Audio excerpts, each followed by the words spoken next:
Welcome back to the All Star Wars YouTube channel. Today we are discussing the newly released Tales of the Underworld. Whether you watch the first two episodes on Fortnite with your friends or by yourself, or you streamed all of it on Disney Plus, we are so glad you guys can join us today. I personally love the idea of these shows, as you know. So to get a set of episodes focusing on Ventress, revealing her story post her supposed death, was kind of healing in a way.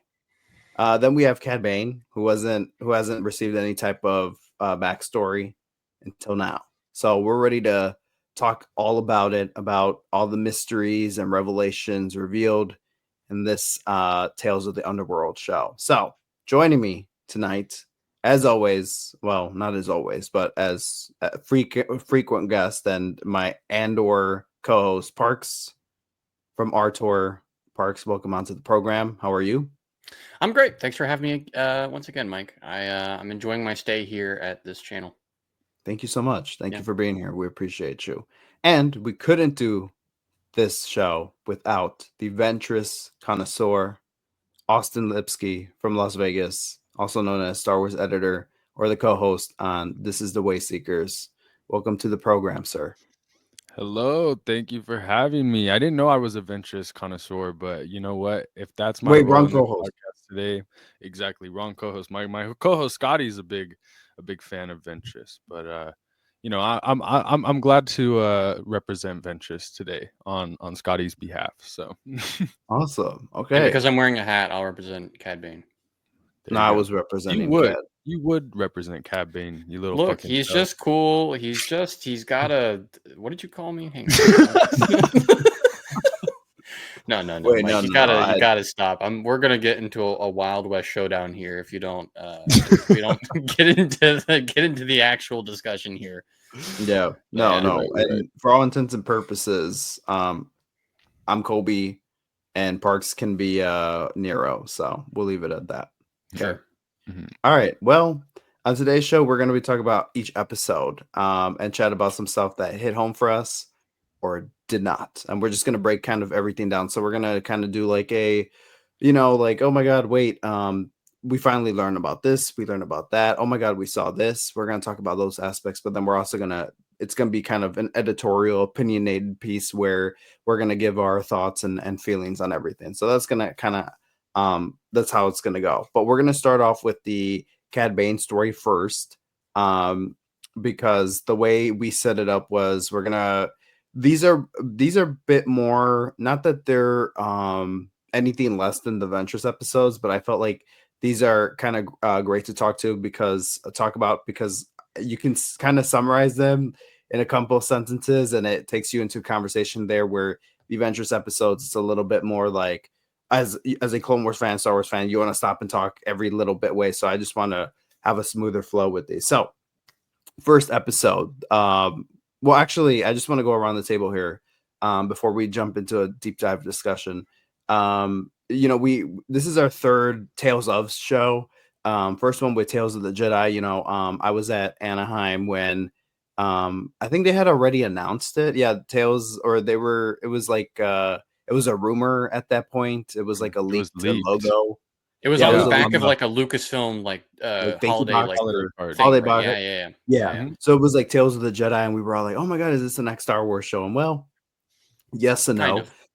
Kind of. So it ended up being. I ended up kind of disliking it the first watch I had. I just felt like there's a lot to digest there, and I'm like, wow, they really just like discarded the book Dooku Jedi Lost. I felt like there was a lot of with the Ahsoka stories, they were kind of boring to me.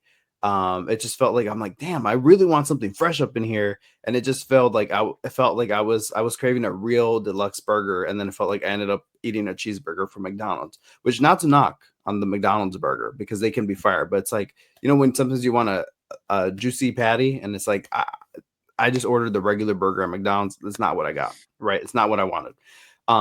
So anyways, the Tales of the Jedi show was ended up being hit with fans. So much so that they were like, well, we're going to do another type of show like this, Tales of the Empire. And they came out last year for May the 4th. That one was a bit more mixed in reception. We got the Barris stories, which people were a little bit conflicted on. and then the Morgan stories were people I felt like didn't care for. So that was kind of the reception that was online last year. I thought it was okay. I like the Barris stories somewhat. I felt like they were rushed. I felt like we jumped all over with their character. You can check out my full review and thoughts on the Star Wars Exchange YouTube channel. But where Ari and I broke that stuff down. But yeah, I thought it was kind of like it kind of came and went. And I was like, all right, cool. Sure. But these, I was really looking forward to finally getting a Ventress story, and I was like, okay, they did kind of Tales of the Jedi. They kind of did Tales of the Sith without calling it Tales of the Sith, really. With the Inquisitor story and the more dark. So I mean, I was just like, all right, it's the Empire adjacent, Sith adjacent. Right, you could have called it one or the other, and it would have exactly. So I'm like, all right, this is our like we got the good guy show, we got the bad guy show, and now we got a rogues gallery kind of show where we get like next it's got to be bounty hunters, and well, we got Cad Bane and we got Ventress. So I think it's perfect mix, especially if you are a big Clone Wars fan. It's like, oh my god, it felt like we were in Candyland for a little bit. I'm like, wow, we got Cad Bane, a favorite bounty hunter of mine who I would get flack for saying that he was my favorite bounty hunter back in the day. People would be like, no, it's Boba Fett and only Boba Fett. And I was like, no, Cad Bane though. So I love that. I love his journey, that he was in Bad Batch and Book of Boba Fett for better or worse, but he was in Book of Boba Fett. It's cool to see him in live action.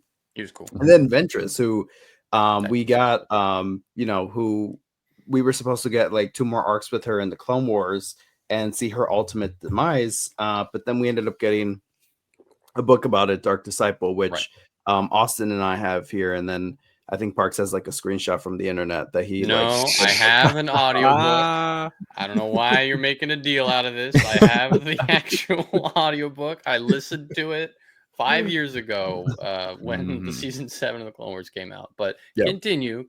Hopefully that's the last falsehood in this video.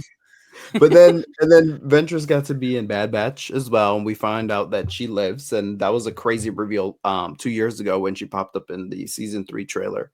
So it's just we're finally getting an answer. Yeah, I would say just to touch on that really quickly, the whole thing with her return was like there was immediate hubbubaloo, which they kind of responded very quickly to the showrunners, Jennifer Corbett, Brad Rauv, like, hey, we know, like, yes, Ventress is in the season. We're not going to reveal how she came back. You're going to find that out, like, eventually, or something like that. Like, do you remember that, Austin? Did they said something along the lines of like, we're going to save her for future stories. Right. Okay. Yeah. Yeah, future stories. But they also, it was Nika Futterman as well, the voice actress. They teased like a Ventress was coming back, and I kind of hope that it's more than just this.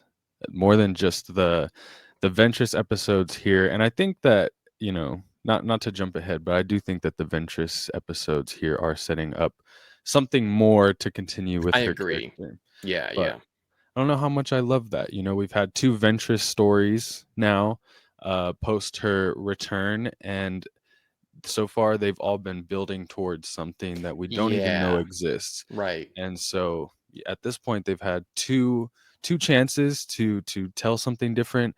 At this point, I feel like it's getting a little repetitive with Ventress as a character, but I'm sure we'll get to that. I'm sorry, Mike. All Star Wars. No, you're good. Since you're on the talking mic, what are your thoughts about, first of all, about the Tales of shows, and how did this one kind of rank up there for you? I think this one, I actually, I don't know. I really liked Tales of the Empire, or at least the Barris half of things. Here's my take on the Tales of shows. Tales of the Jedi, Dooku stuff, amazing. Brilliant. I don't care about the retcons, whatever. Just do your own thing. The author, Kevin Scott of Dooku Jedi Lost, he says there's ways to make it make sense. Make it make sense in your head. The Ahsoka stuff, repetitive. We learn nothing new about the character. It's just more Ahsoka for the sake of more Ahsoka. Tales of the Empire, Barris Offee episodes, I really liked. I say this on my podcast all the time. One of my favorite tropes in Star Wars is redemption stories. I fucking love I'm so sorry. Excuse my language. I love redemption stories. It's out there. You said it. He I love fucking redemption loves redemption stories. stories. Yeah. I love redemption stories. Those are my favorite characters. Imperial defectors, Sith turned good. I love it. So I loved the Barris episodes. With Morgan Elsbeth, it was the same thing with Ahsoka. We learn nothing new about the character. It's just really, it's just more of what we already heard. With the Morgan Elsbeth stuff, though, it stung a little more because there is so much more to her character that we could be learning and be told about. Whereas Ahsoka, we've seen Ahsoka for 100 years now. We have plenty of her. With Morgan, it's like, okay, like I want something new here and unique. Show me something more about this character. Tales of the Underworld. For once, I think that both halves of this, story are pretty equal in quality. I did like the Cad Bane stuff more, but um I really I liked it. I like what Dave Filoni said about the Tales series at Celebration, where it's kind of a testing ground for, new writers, new animators that are coming into Lucasfilm, and kind of a way to develop them before they work on these big shows like The Bad Batch and Maul Shadow Lord. So yeah, I think that it's needed for that, but I really do like when Tales of the Underworld tells like an actual story. I don't really like when it feels like it's set up for something more. Like, I don't know. Right. At Right. the same time, though, I could see a world where everything that they're setting up is leading to one thing, because like Morgan Elsbeth, or not Morgan Elsbeth, Barriss Offee, and the ninth sister, I forget which Inquisitor Yeah. she is. Her Or name's no. Lynn in the show. Third, the Ninth third sister. sister, Yeah. Because Ninth Sister is Oh yeah, she's the from one from Jedi the big Fallen Fallen girl, Order. Order. Yeah, yeah. the big Yes. girl. Yeah. Yeah. They're setting something up there where Barriss is like a healer now and working with stuff, and then in this stuff we see the path coming up. I could see a world where it's all Mhm. leading to one big thing, Hmm. but I Maul I Shadow hate, Lord, maybe. maybe, yeah, Yeah. but I don't like, when they do that. I like when they tell like a more contained story, like the Dooku one. That's why it's like so good. Yep. Yeah. It's, we know Dooku's story before and after, and it Mhm. just kind of filled in some blanks. Nothing, crazy, but it was a good, compelling story about Yeah. Count Dooku and his fall Yeah. to the dark side. Yeah. No. Thank you for that. And correction. I'm sorry. It's fourth sister. Before people get upset. Fourth Okay. sister. Fourth Make sister. sure So to I'm leave sorry. your hate comments still, though. We want the It's engagement. We good for want the algorithm. exactly.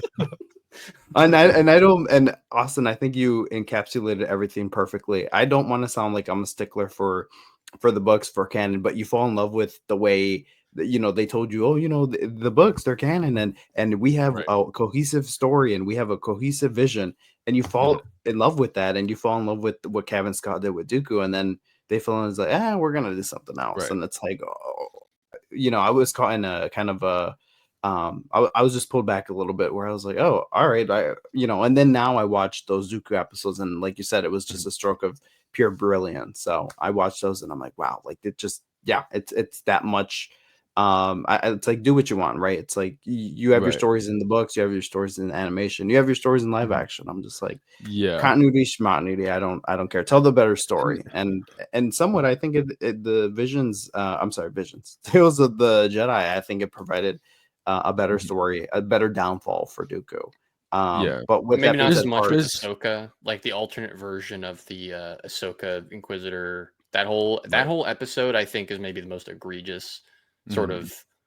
of episode in this entire Tales of Saga. Maybe just not just for the canon, but obviously, a whole discussion to be had about just that episode. But Right. conversely, to the Count Dooku thing being good, yeah. oh, compared from the Ahsoka episode compared to the book. Yes, Mhm. exactly. Yeah, since you're Gotcha, comparing Dooku Jedi Lost gotcha, to the Dooku gotcha. episodes, yeah. Yeah, that was God. What two differences right there. You can compare one to the other. Yeah, that's a Yeah. perfect example. But Parks, what are your thoughts of the Tales of series? I know you and I in the past have pretty much agreed on especially Tales Tales of of the the Jedi. Jedi. Yeah, yeah. We had a little debate with Ari back in the day. 'Cause he was a Oh big lover gosh. of it. And Yes. you and I Yeah. were like, you know what? We were like on the Well, same page about it, where it was like it hit, but it didn't hit. well, But Yeah. Yeah, go ahead. I would say at one point in time I was on Ari's side, and then at Yep. another point in time I was on your side. And that was unfortunately probably felt like a betrayal to Ari, cuz I came on when that show dropped. I did that podcast with Ari. I think you were unavailable at the time or something like Yes. that, or busy.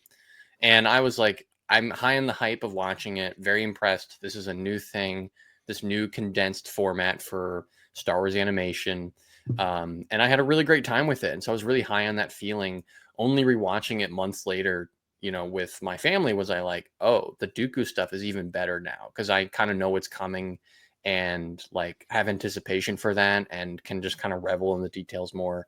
The Ahsoka stuff got worse because I was, kind of looking for the same kind of reward for rewatching it, and it ended up being the opposite, where I'm kind of searching for more things that are going to compel me, but there's less and less there. So yeah, I mean, and that is my thoughts on Tales of the Jedi, and that was the first kind of run at that. So when Tales of the Empire is announced, it was like, oh, this is a surprise. We weren't sure if they were going to do another season of Tales of the Jedi or whatever, but it was cool. Had a lot of hope for that, and it ended up being, that's where my thoughts, I think, concur with Austin more so on Tales of the Empire, at least. um, the Morgan Elsbeth stuff, did not care much for at all. Maybe my Right. least favorite bunch of episodes of all of these. It's Yeah. a race to the bottom between that and Ahsoka. But like the Morgan Elsbeth stuff just does not leave an impact and doesn't really tell you that much new about the character either, which is very And who unfortunate. cares? Like I who is mean, when you're thinking, and I'm not saying Morgan Elsbeth is a sure. bad character at all, or not interesting. But when you're thinking Tales of the Empire, are you thinking like, so you get your Tales of the Jedi and you're like, oh my god, I want to see Luminar Unduli, I want to see Kit Fisto, I want to Right, see right, right, uh, right, uh, right. even I'm sure there's some people out there that were like, I want to see Ahsoka, right? Because she was the more marketable character for that show. It's like, yeah, okay, fine, do Ahsoka. But then you get like a surprise like Dooku, and it's like, oh wow, like this is a cool little twist on, Yeah. it is a Tale of the Jedi. Like, okay, cool. But then you get Tales of the Empire. It's like, who was thinking Morgan Elsbeth? Well, Right. I don't Who? have a problem with that necessarily, because like, to me, the Tales of the Jedi and then Tales of the Empire and then also again Tales of the Underworld, like what makes them tales of whatever they are is that it's not just the main character, it's every kind of character that character is adjacent to, the corner of the Star Wars universe they Sure. inhabit. Dooku's story is so much intertwined with Mace Windu, Yoda, Yaddle, the Jedi Council. Like, that is Right. all adjacent to his story. Tales of the Empire, Morgan Elsbeth's story is so adjacent to, the Night Sisters don't really help my example here, but like Thrawn and, that sort Right. of being the main thing there. Mhm. And I'll never knock, like, after Andor, I'll never say who cares about that character, because No, like for sure. Star Wars has proven, I mean, probably times before Andor, like, no, that character can be compelling. Like, we Mhm. just haven't had someone come in and do something with them yet. And, like, contrary to in Tales of the Empire, contrary to, Morgan Elsbeth having 3 episodes where I just was not moved, the needle did not move for me on that character. Fourth Sister was a character I was like, whoa, you plucked Right. this character from obscurity and made them awesome. Yeah. Um, For so, sure. and in that, the Barasafi episodes, I think just after hearing everyone's opinions here, I'm probably the biggest fan of those episodes. Like, Mhm. I love the Barasafi episodes. Like, I think about Yeah. them often. It's actually kind of crazy. But Yeah. they're really good. Yeah. Tales of the Underworld. I'm sorry, that was a long-winded journey getting here. It's just so much fun talking about all this Star Wars animation. Yeah, no, this is definitely, like, I think the most consistent effort overall. Neither of Yes. these arcs kind of hit the highs of the Dooku or Barris stuff for me personally, but that's not such a bad thing. And I think at this point, now that we're like 3 Tale series deep, like, if this is kind of the pattern that'll be going on for however, who knows how long, like you were saying, Austin, Dave Filoni was like, hey, this is kind of like our onboarding show for Lucasfilm Animation. New talent comes in, works on these, and then they, work on the bigger shows like Maul Shadow Lord, which is on the way. I think that's rad. And we have a good kind of baseline now for what to expect in terms of Mhm. quality. Like, it's probably never gonna blow your socks off, but at times it will maybe, be really impressive and cool and visually stirring. And then maybe other times it'll be like, okay, that was kind of a miss, and a swing for the fences, that sort of thing. But yeah, with these, I think I definitely like the Cad Bane stuff more. I think not whenever, because Morgan Elsbeth was backstory, but just think about the backstory here and the backstory of Dooku. It's like this backstory for these characters that we've never touched on. Really cool. I'm really enjoying that part of it. Ventress, I think I was a little more I was just a little disappointed by.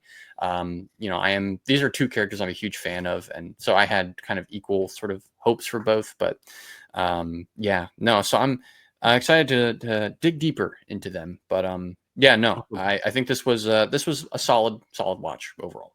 Yeah, good. I just wanted everyone to hear your meter of where everything kind of lands for you. For me, I think this is my favorite of the Tales of shows. Like I put on my Instagram story, this is the first Tales of first watch that didn't piss me off at any point. Yeah. I got upset a little bit about that was a good sign. I was like, oh, okay, I enjoy this. Hey, if I'm not pissed off, I'm in a good mood. So Tales Jedi pissed me off with some of the Ahsoka stuff and Dooku stuff. Or just left me kind of my head spinning. What was it in Tales of the Empire that upset you? I felt like Barris's story was kind of quickly done, and I get it, they have only a limited time to do their stories, but it just felt like we did a complete 180 from the Barris that we saw in and I'm not saying characters can change at all, I'm not saying that, but I'm like the way we went from Barris being so headstrong about her take on the Jedi and how they become warmongers and everything to, oh my god, wait, all right, I'm doing this new Inquisitor thing. All right, cool. But then it just felt like we just saw it just went too quickly for me. Where I'm like, whoa, maybe if it was like the third episode where she kind of changed a look, kind of like the way the Dooku episodes went. Like if they followed that format, and then the third episode we saw a Barris change, a redemption story, I would have been down for that. But I just thought it moved along too quickly. But on that flip side, I loved each episode. I loved what each episode presented. I was like, damn, that's really cool. So I'd say the kind of the things here that always deliver episode to episode with these Tales of shows, music and visuals. Yes, dang, dude. Like these things are so great to listen to. The Kiners killing it. Like I think some of their best music is in these shows, and then it's just so great when you get to see some of these visuals, some of the extreme close-ups of characters' faces, the high contrast lighting, camera movements. It's just so cool. They really cook on these shows on a technical level.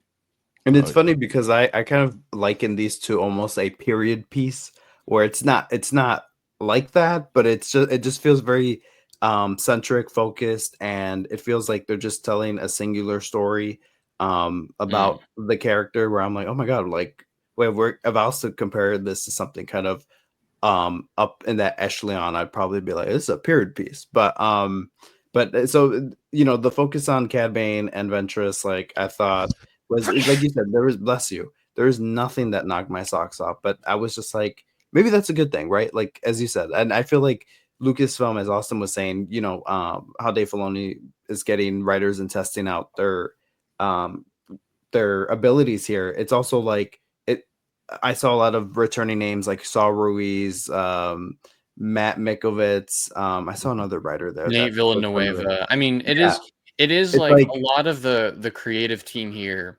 There's not really an A team and B team at Lucasfilm Animation, not from what I can discern anyway. Like it is the same leads working on everything. It's just maybe they are, again, onboarding them with this and then going, okay, now you work on the big show.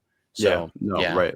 Yeah. And it's cool. It's a cool moment for everyone to flex their skills, and it's like, oh, look at what we can do, like just off the cuff, and we'll deliver it each year and stuff. So I kind of like that. But we are gonna start talking about only took us half an hour to get here, but now that our takes on the Tales of series, like the recording you're reading off here, sorry to cut you off, just the recording that you're reading off the top here, technically 5 minutes of that was us kind of goofing off trying to get this thing started, a little behind the scenes for all the viewers here, but yeah, this is true. I'm sorry to cut you off. Continue. No, you're good. These two are the most guilty. I didn't do anything wrong. No, you share the blame with me. You're the Kobe in this story. You're the Kobe in this story. Yeah. Yeah, so we're gonna Please do start shoot talking me. about the Cad Bane episodes. The first episode, The Good Life. We're introduced to two street rats, Colby and Nero, whose life mission is to secure crunchies. We see two young Duros kids running around a city causing havoc. Turns out we meet a young Cad Bane and his childhood best friend, Nero. They are befriended by a gangster named Laszlo, sporting a familiar looking hat. All right, this episode, I thought like the first 5 minutes, like we were gonna be introduced to a young Cad, and then take a time jump and introduce us to, the more esteemed Cad Bane that we know. So I was a little confused. I'm like, like what's going on? I'm assuming the darker blue kid is Cad, that grows up to be Cad. So, but it was a interesting way to look at Cad in his early life, and I'm like, wow, like this dude is gonna grow up to be the number one bounty hunter in the galaxy for a minute, and even work on trying to assassinate or capture the chancellor. And I'm like, wow, look at that. I'm like running the streets trying to secure crunchies, and then going on and plotting this big or orchestrating this big kidnapping plan. So I was like, okay, cool. But what did you guys think of this first episode? There's tons to talk about here with Laszlo and the way these boys were kind of coaxed into the criminal world. But Parks, we'll start off with you. Thoughts on this episode? Anything interesting to you? Thoughts? Yeah, no, this was a good introduction, I think, to this arc. I do like the kind of like the sort of street thief dynamic of them just kind of running around and be troublemakers. I think the subtle thing about this arc, I mean, not subtle. I don't know if anything's about these like episodes are necessarily subtle, but like the kind of emphasis on not just like what these characters are going through, but like what Duro is going through, or this community, this city on this planet they're on. How over the course of the episodes you see the progression of it starting out like very crime ridden and then getting better over time, and then here it's kind of like at maximum crime ridden. You kind of glean that from like the little TV broadcast they watch at the start where there's a speeder crash. Have moments where they're on the rooftop at night and they're seeing car chases in the street. Yeah, just the amount of like aliens and stuff walking around, like this felt like such an authentic like Star Wars environment, which is really really cool. Maybe I'm giving them too much credit. I think the entire vibe of this like sort of community reminded me a lot of like I don't know, I think of like kind of New Orleans in the age of the Wild West, where it is like this southern city that has like kind of like slight Wild West vibes, just ever so slight. It is a city, so it's not quite like when you go to Mos Pelgo or whatever, the Mandalorian, but still that kind that vibe to an extent. But I do like this young duo here, and I love the kind of setup for the journey they go on, like or the kind of way their characters develop. That it really starts with this murder and the fact that you have these two kids, they will learn two very different lessons from that murder. One is going to go on a path of justice. The other one is going on a path of further criminality. I thought that was very poetic and speaks to the idea of like choice that's inherent in so much of Star Wars. Like you kind of choose your own destiny to an extent. So I like that setup a lot. One nitpick I want to make here real quick, and I'm curious what you guys have to say about this. I think maybe it is just because of Andor and how like specific that show is about its details, and how it's like, no, every single detail matters here. Where I am a little more critical here of like details that are not considered. I always thought Cad Bane, Corey Burton voicing this character, was like, going for this Italian accent because Cad Bane is a reference to spaghetti Western, like cowboys, like, Right. Clint Eastwood and The Good and the Bad, the Ugly. Spaghetti Westerns, of course, because they were shot in Italy by Italian directors like Sergio Leone. So Cad Bane always had an Italian accent. I was like, oh, the rest of the Duros, like people in this episode, they just speak normal or basic. They don't have like a fancy accent or anything, no Italian accent. And that became especially glaring to me as like we do make the switch to Corey Burton. And it felt like young Colby, young Cad Bane is not speaking with an accent, but then older Cad Bane is. And it's like there's just a little bit of a disconnect there. And True. maybe there's a question of, should Corey Burton have not showed up until that third episode as well instead of the middle one? I don't know. That's just me personally. But yeah, that was one thing where I was like, I kind of wish they considered that personally, but that is a lot of different actors who you need to have an Italian accent, like a convincing Italian accent to bring in. So maybe they're like, it's not worth it, but I don't know. But yeah.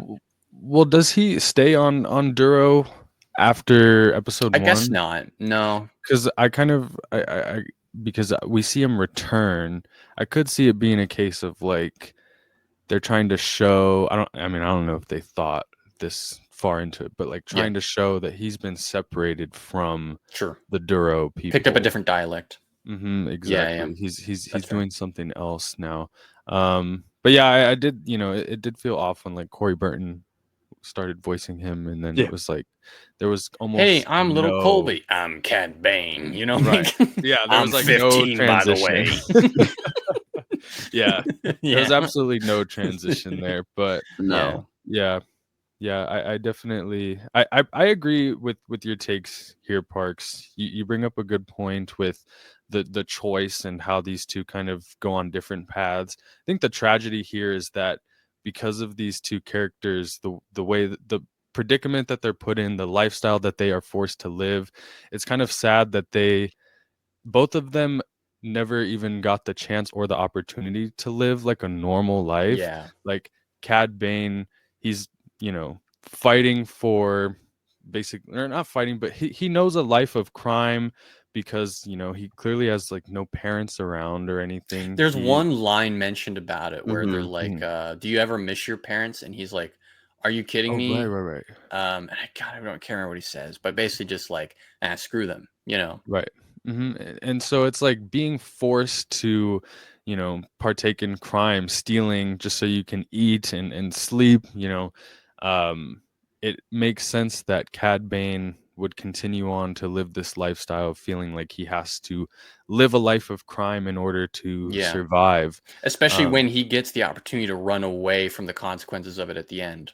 Whereas his friend Nero does not. Nero has to stay here on Duro, facing the consequences, be disciplined, and go, okay, well, maybe I should try to fix the system that put me in this position to begin with, Exactly. And that's the lifestyle he is forced to pretty much live. Like, that's the thing. Neither of these two characters can just go and, have a family and things like that. Even though, Cad Bane was given the opportunity, but that was the third episode. True. I was glad they didn't go down that cliche road of I'm glad that it wasn't the other way around, where maybe Cad Bane was caught by the police and he had this like vengeance quest he needed to fulfill, but because Cad Bane's the one that escaped. But Nero, I'm glad they didn't go that route with, oh yeah, he's gonna be seeking vengeance against Cad Bane because he got left behind. I'm glad that wasn't even brought up. It was just as you said,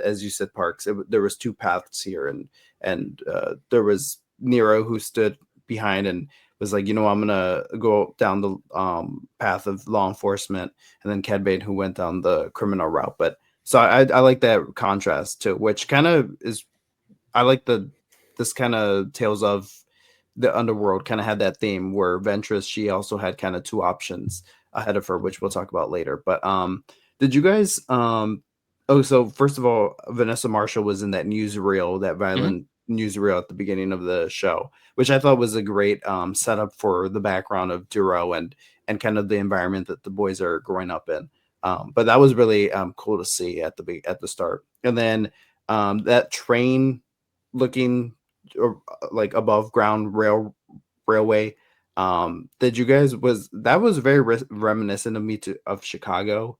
The way so I don't know if you guys picked up on that. I was like, wow, like this looks like I'm walking in downtown Chicago in some parts. So I've never been to Chicago, so I wouldn't know. Yeah, maybe next year. All right, that takes us to our second episode of the Cad Bane trilogy here. We got One Good Deed. Bane is released early from prison on a technicality, which puts the town at great anxiety. Nero is now marshal of the town and takes a calm approach to Colby's release. You mean a good turn? Sorry. Oh, wait, no, you're right. Oh my God, I skipped the A good turn. I'm excited about it's because Austin said episode 3. I'm excited to talk about all Star Wars viewers. We keep him on his toes for your sake. Don't worry, we got you. Yeah, they never let me jump at anything. A good turn, okay, a good turn. Which was a good turn of events here with Parks yelling at me, but a good turn. We catch up with a young Colby who now goes by the name of Cad Bane. Life goes sideways for Cad when his mentor Laszlo returns dead, seemingly shot by the marshal of Cad's hometown. Cad returns home seeking revenge, but instead finds himself reuniting with his long-lost best friend, who is now deputy sheriff.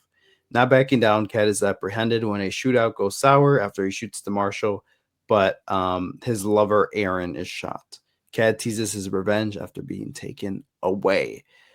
Boys, what do we think about this episode? This was a very meaty episode. Maybe you could I felt the tension here as soon as Laszlo's ship came back and they're like, what is Laszlo doing here? We hear Corey Burton as Cad Bane again. And maybe in a jarring sense, but Laszlo comes back and I'm gonna start this off here. I was like, at Laszlo at the first episode when he was sporting the hat, I'm like, wait, is that Cad Bane? And I was like, oh wait, no, Cad Bane's the younger kid. But then Laszlo shows up, and I'm like, okay, that could be like his mentor. And I love that they took that path. I'm like, okay, cool. Like that gives some meaning to Cad Bane's like whole hat thing. It's like, all right, like it's in remembrance for his mentor. But I kind of wanted it. I know we only have limited time here, but I wanted it to be a little bit more expressed or something. But when he came back, and I was like, oh God, we're gonna find it was just so foreseeable. I'm like, we're gonna see Laszlo dead in the cockpit or driver or not even show up, but then his hat was gonna be there, and that's the only remembrance of Laszlo. And then I'm like, please don't put on the hat. Please don't put on the hat. And I'm glad he didn't put it on at like right on the spot, but then he put it on later, and I was like, all right. I guess like now thinking about it, I'm like, I think it's more enduring than not, and cool that they did that. But I was just like, I don't like cliches, so I was like, oh, here we go. I'm like, I know exactly what's gonna happen. But now thinking back, I'm like, all right, like, I just needed time to sit on it. And I think I'm looking at this picture here that we have Cad Bane from Bad Batch, and I'm like, wow, like that's really cool. Like just thinking how like merciless this guy is, but then thinking about, oh yeah, like that's the hat in remembrance of his mentor. Like that's pretty cool. Like I'll admit. So what do we think about these episodes? A lot to kind of unpack here. This one I think was the shortest out of the 3, or at least it felt like it went by really quick. But what are some takeaways you have, Austin, from this episode? A good turn. Yeah, I definitely agree that it was probably it felt like more setup for the 3rd episode. Like this is, very much the escalation setup. Yeah, exactly. We see everything with his girlfriend Erin.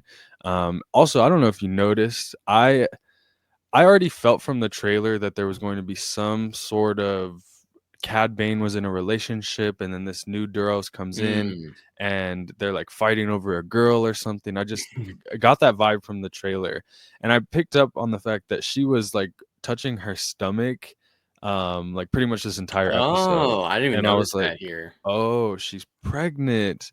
And I was oh, that explains the line at the end. I don't know why I didn't make that connection until now. Yeah, so I thought that was cool. The whole situation with the one thing I thought was really cool, or I might be jumping ahead and thinking of something from episode 3, but wasn't this the episode where he shoots the image of himself as a kid in the window? Yes. Yeah. They cut back to him looking at the reflection. Kid just staring at him. Next shot, completely blank expression. Just I'm gonna shoot them. Yeah. That went kind of hard. Yeah. Yeah, it was cool. Just letting go of the past self. Yeah, it felt like Cad Bane. It felt very ruthless and cold, especially because we know the backstory with his friend. Why can I not think of the Nero, right? Nero, yes. Robert De Niro. Yes, Robert De Niro. Yeah. There's your Italian reference. Robert De Niro, they're all saying like, hey, Cad Bane, you want to put that thing down? Just come over here. Me now chilling over here in the bar. Yes. There you go. You're But welcome. yeah, overall, like I feel like there's nothing, amazing or crazy to say here about this episode because it really did just feel like set up for that second episode. Yeah, no, absolutely. And yeah, that line that Aaron says at the end there when she's like, "Oh, we have we have a future together. We have like I don't." She says something alluding to something, and I was like, "Oh, interesting." But then I need to go back and watch to see if there's any belly rub there. Interesting things to pick up on. Parks, what did you think of A Good Turn? Yeah, I mean, again, mostly concur with Austin's thoughts. It was interesting seeing an older Cad Bane. I think the tussle back and forth in my head was like, oh, have we like escalated or have we like advanced this character too far down the path of villainy for me to like stop seeing the transition between him as a kid and him now? Like, mainly because I just wanted to see that descent more so over time instead of, oh, you're just a fully formed bad guy now. And again, Corey Burton, I've already said my sentiment about that. I think they should have had a second actor here before we got to Corey Burton, the third episode, to kind of ease to that point. When Corey Burton is voicing him and he's saying stuff like, you better not be around when I'm doing this. It's like you're already, to me in my head, you're already fully formed Cad Bane, even though you're not. I guess the biggest thing that kind of makes him not feel like that and makes him go, oh, there's still like humanity in him is his connection to Aaron. And I thought it's like a small little thing that, help like enhances the character. It's like Cad Bane cares about someone. That's insane. Like we've never seen that from this character ever. He does not care about anyone but himself and money. So a little thing that really worked. I think Dave Filoni, like I think a lot of the Star Wars audience, or maybe not, but at least for me, like Dave Filoni loves his westerns, loves his shootouts, can't get enough of it. There's just something for him that is like a shootout has like timeless aura, like I'm over it. I will put that in everything. And for me personally, I will eat it up every time. I hear you saying you're over it. I'm over it. And I that's fine. That's fine. It's like you kind of know how it's going to go every time. Cad Bane's going to be like, if you're in a one shootout with Cad Bane and you're not in the show Book of Boba Fett, guess what? You're dead. Like yeah, this is true. Yeah. Yeah. I'm over I even got tired of it in Rebels every time. I think it was in one episode they did like 5 times. I'm like, all right, we get it. We get it. I don't know. I'm just at this point I'm over the Dave Filoni and the little Western little shootouts. I will say one detail I really liked though, in just terms of details and things that are cool. There's one shot that I really liked where he like unclipped a little like latch from his holster. I'm like, I love just little. That's like, again, that's Dave Filoni, cowboy hat man. Just coming through right there and being like, here's a little detail that's kind of cool, like the little sound, just little stuff like that's really fun. Yeah. To add on to that, I even felt like I have a black series of Cad Bane, right? And I've done that before where I've just like unclipped this like I put his blaster in, same effect. I'm just like, wow, that was like the animation and then the sound effect too. I'm like, that was beautiful, right? I agree. Yeah. I'm trying to think what else was in this episode that was a takeaway. Voice actor I thought should have been okay. So, last thing on this, did you what age did you guys think Cad Bane was in here? Because it's kind of like, oh, it's tough because like we also have to think about the relative ages of the crew of Laszlo's crew, who I thought none of them looked that much older.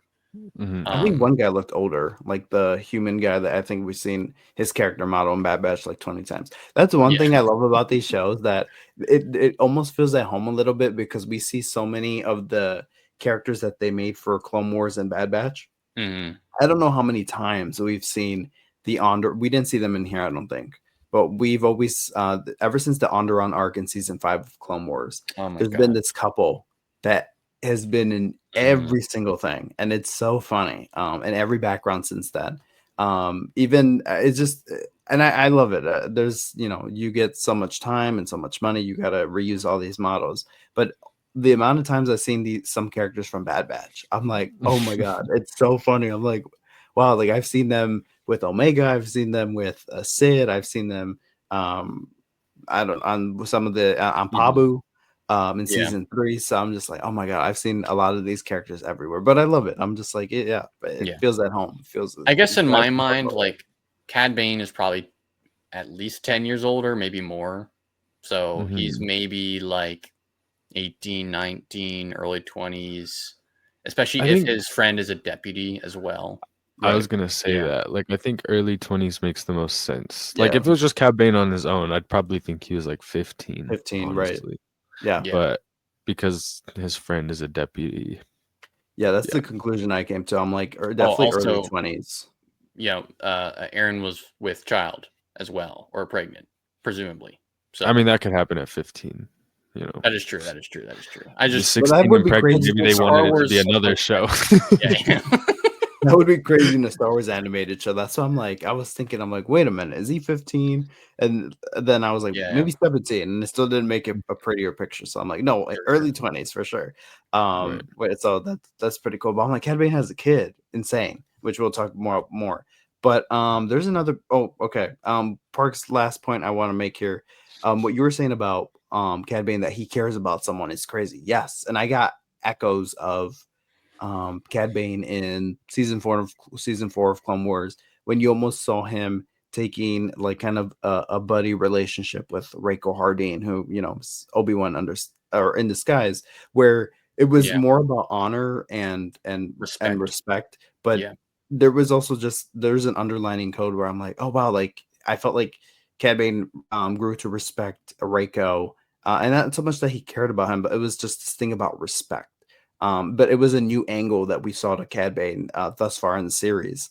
So I was like, yeah, I love every time we peel a layer back of the character of Cad Bane, and I mean, you had 3 episodes to do so, and we got like really into the nitty gritty here. So yeah, it just felt like an extension of the Cad Bane character that we've seen. That's what I kind of wanted in Bad Batch. Again, we only have so much time, and he's not really a main. He wasn't a main character, obviously, in Bad Batch, but I'm like, you know, I want to dig through the layers that is Cad Bane. All right, so takes us to our last episode here with Cad Bane, One Good Deed. I was reading this earlier, so bear with me. Bane is released early from prison on a technicality, which puts the town at great anxiety. Nero is now marshal of the town and takes a calm approach to Kobe's release. Nero is worried about keeping his son, Isaac, safe out of harm's way. Of course, Cad comes looking for Nero, and Isaac finds himself in the heat of the action. Cad and Nero are reunited in a gun draw against each other. Trying to de-escalate the situation, Nero reveals that Aaron had something she wanted to tell Kobe. So this was kind of the climax of the whole ordeal, of the whole story of the Cad Bane story. I honestly don't know which one's my favorite. This one had I felt the anxiety of Cad Bane coming. I'm like, oh my god, it felt like we were waiting, and it felt like Nero was just kind of just being like, yeah, everything's gonna be fine, everything's gonna be good. I'm like, no, Nero, you're gonna die, brother. Like, you need to get out of town. We need to do something. At this point in time, I was still convinced. I'm like, oh my god, like this is crazy. Cad Bane's ex got with Nero, and they had a kid together. I didn't even think that the kid was Cad's until I was like, wait, Aaron looked like this. Nero looked like a lighter blue. I'm like, why is this kid like a darker blue? I was like, what? Like, I was like, who's the dad? So who's the father? Who's the father? So then it registered in my brain where I'm like, okay, wait, it's Cad's kid. What's that show that like really crappy reality show where it's like Jerry Springer. Jerry Springer. We need to take Cad Bane to Jerry Springer. Oh god, I was just like, wait, why is this kid like a darker blue? He's almost like a Cad blue. I'm like, wait, and then I thought about the line Austin was bringing up with Aaron, where I'm like, wait a minute, there, it makes sense. Austin, we'll start with you. What did you think of this last episode here? Any takeaways or things that you want to chat about? I mean, I loved the drama here. I actually, you brought up the last episode about, wow, I wouldn't expect a story like that from an animated show in Star Wars. So I was very interested here in the drama between Nero and Cad Bane, how it's, you know, gone. I mean, Cad Bane has a kid. It's messy here. Like Park said, it's Jerry Springer here. And so yeah, I was so intrigued by that. I was honestly surprised because I kept waiting for the moment that they were going to explain how Cad Bane got his breathing tubes. Why does he have those? I was waiting for that moment. You know what I mean? Yeah. When they got in the shootout, I was like, oh, this is not going to go well for Cad Bane. They're about to blow a hole through his cheeks. Like something's going to happen. Like 2 shots through each cheek. But yeah, I don't really know what to say other than the drama of it all. I really enjoyed that. Yeah. Was very impressed by No, the writing there. you're so funny because on the surface level, we all want like, wait, what's the backstory with the tubes? I'm glad we got the backstory on the hat. I never thought that's something we would get. Right. The cooler aspect to some people and most people are the tubes. But I think it's just supposed to be like a prevention against, from what the books that I have, it's like Force because we choking, see right? right from I remember reading that as a kid. You like yeah, in the from visual choking. dictionary, whatever it is, like it'll basically it's an oxygen pack that will kick in if he's being choked, and it'll basically like feed him oxygen even if he's being suffocated. But how does Makes that even sense. work? We don't even Not through his throat, probably through like another part. I don't know. maybe They're all, alien Duros, yeah. yeah, I don't know. Maybe Maybe they have something like there. breathing pores, and yeah, Maybe they're fish, we don't know. it's That makes so possible. much sense though, because I remember reading, and maybe it was from the same visual dictionary, that Cad Bane, all of his, you know, gadgets and gear and Yeah. things are Killing Jedi. specifically meant to combat the Jedi. Yeah. Exactly. So Yeah. I Yeah, love that. no, So so cool. He's so cool. because then it was weird in season 4 of Clone Wars when you see Cad in prison without the tubes, and it's like, wait, I Well, thought that even was like a before permanent then, feature. in season 2, not to get Oh nerdy, yeah, but like, yes, yeah, when you're right. like when he's The impersonating holocron. Denal, Yeah. and Anakin punches the helmet off his face, it's like, oh my god, smooth Cad Bane. We have not seen that yet, you know? Like, Yeah, Right. no, you're absolutely right. Yeah, I forgot about that point in time. Yeah.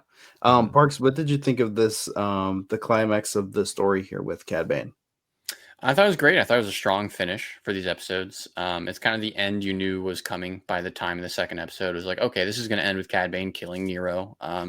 It's like a really, I think, poetic way that it all comes together. I like how most of this episode is from the POV of Nero, kind of going around the town, people being like, hey, you know, like, you don't have to go through with this. And he's like, no, I do. To me, there's just like this looming sense, like the amount of focus they put on him and going throughout the town, and like Bane is coming, Bane is coming. The anticipation they're creating for this man's arrival is like really cool. And yeah, you just get the sense like this is a dead man walking, you know. And so how is he spending his last, like his day, you know, alive basically? So yeah, no, and also again, mentioned earlier the progression of Duro. Like it was really cool to see here, like, oh, Duro's really cleaned up, that sort of Yeah. thing.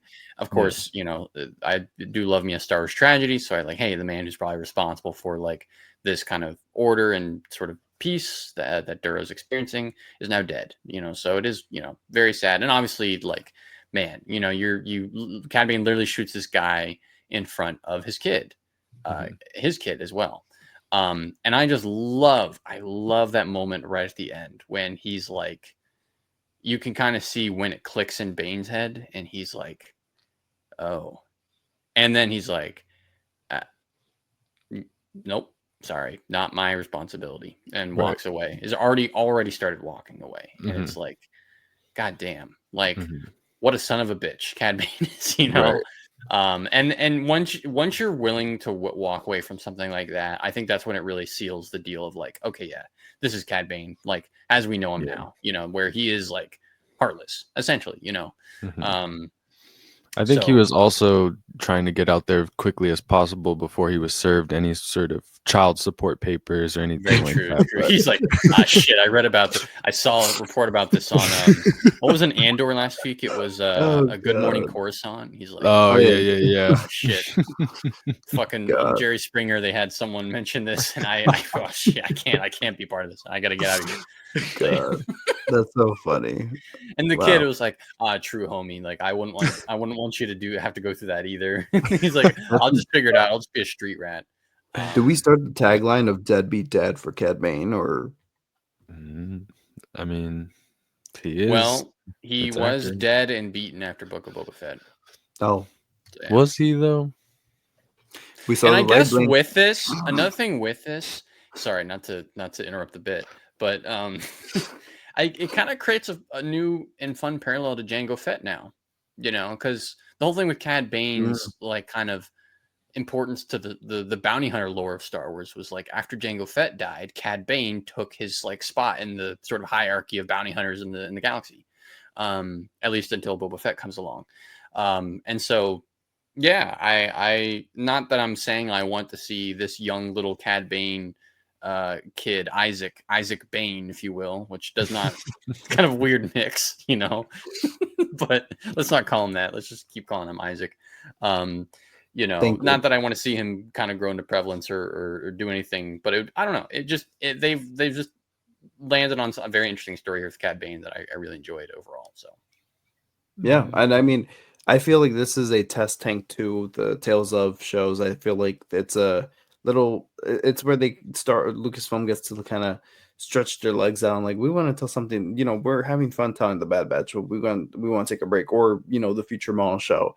And they could always do a little one-off of Cad Bane and Isaac growing up and doing something together, or Isaac being like, "You're not my father," so we can see what the future holds. You're not my dad. You're not my dad. Yeah. We never know what we're gonna get with Star Wars, but that concludes our Cad Bane discussion.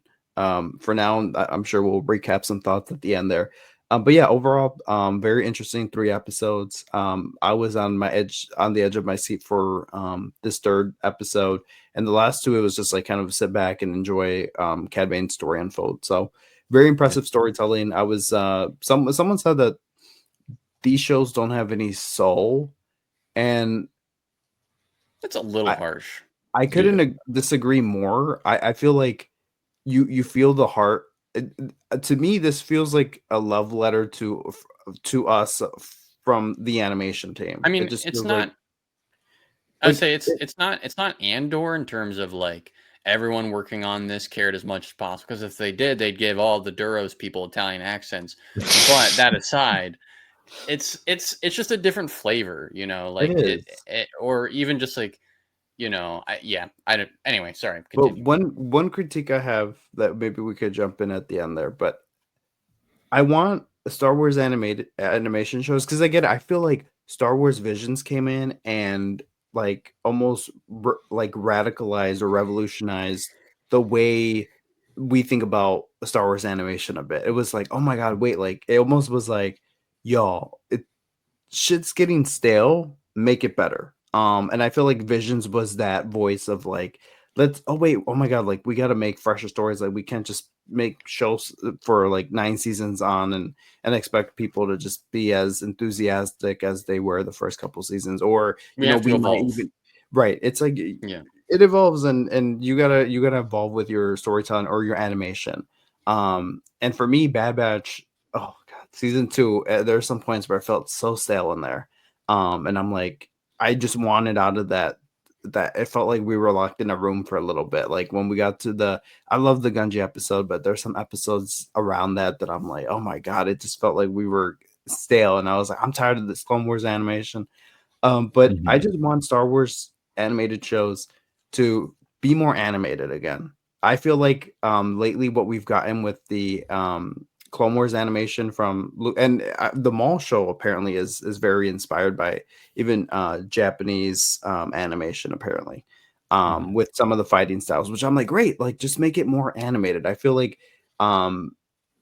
I They're don't know. trying I to feel like replicate live action. yes, Like, I was about to I say think that. a good example of this is Count Dooku. Look at Count Dooku in season 1 of the Clone Wars versus Count Dooku in Tales of the Jedi. He looks like an actual human being in Tales of the Jedi, whereas before Right. he looked like a We've lost caricature some of of the his food. stylization over time, Yes. Yeah. and that I feel like stylization is like kind of vital to the personality inherent in Mhm. like the animated medium here. And you and want us I to lean more into that again, Mike, in whatever way that yes. fits. Yeah. And Mhm. I feel like Dave Filoni, he's gotten his chopping blocks in live action and everything. And I almost feel like, well, we want to like let's say if we want to make what's a good example? If we want to put one of the Inquisitors that we designed for the anime shows on live action, we can do that because we did it more simplistic or more tangible with something that we could make in a costume or whatever. And I'm like, yes, that's great and all, but just have fun with it. It's still animation, and I'm glad that we get this deeper storytelling in it. But one thing I thought that even Rebels did so greatly is like, yeah, I know some people were not fans of the animation, but it's like you had this different style animation that was definitely more cartoony, but then you can still hit depths with the storytelling and the characters. And I'm like, please do something like that again. I love all the animation, and I love that it's eye candy to all of us now, where we're like, wow, like this is like beyond Pixar or around par with Pixar, however you want to put it.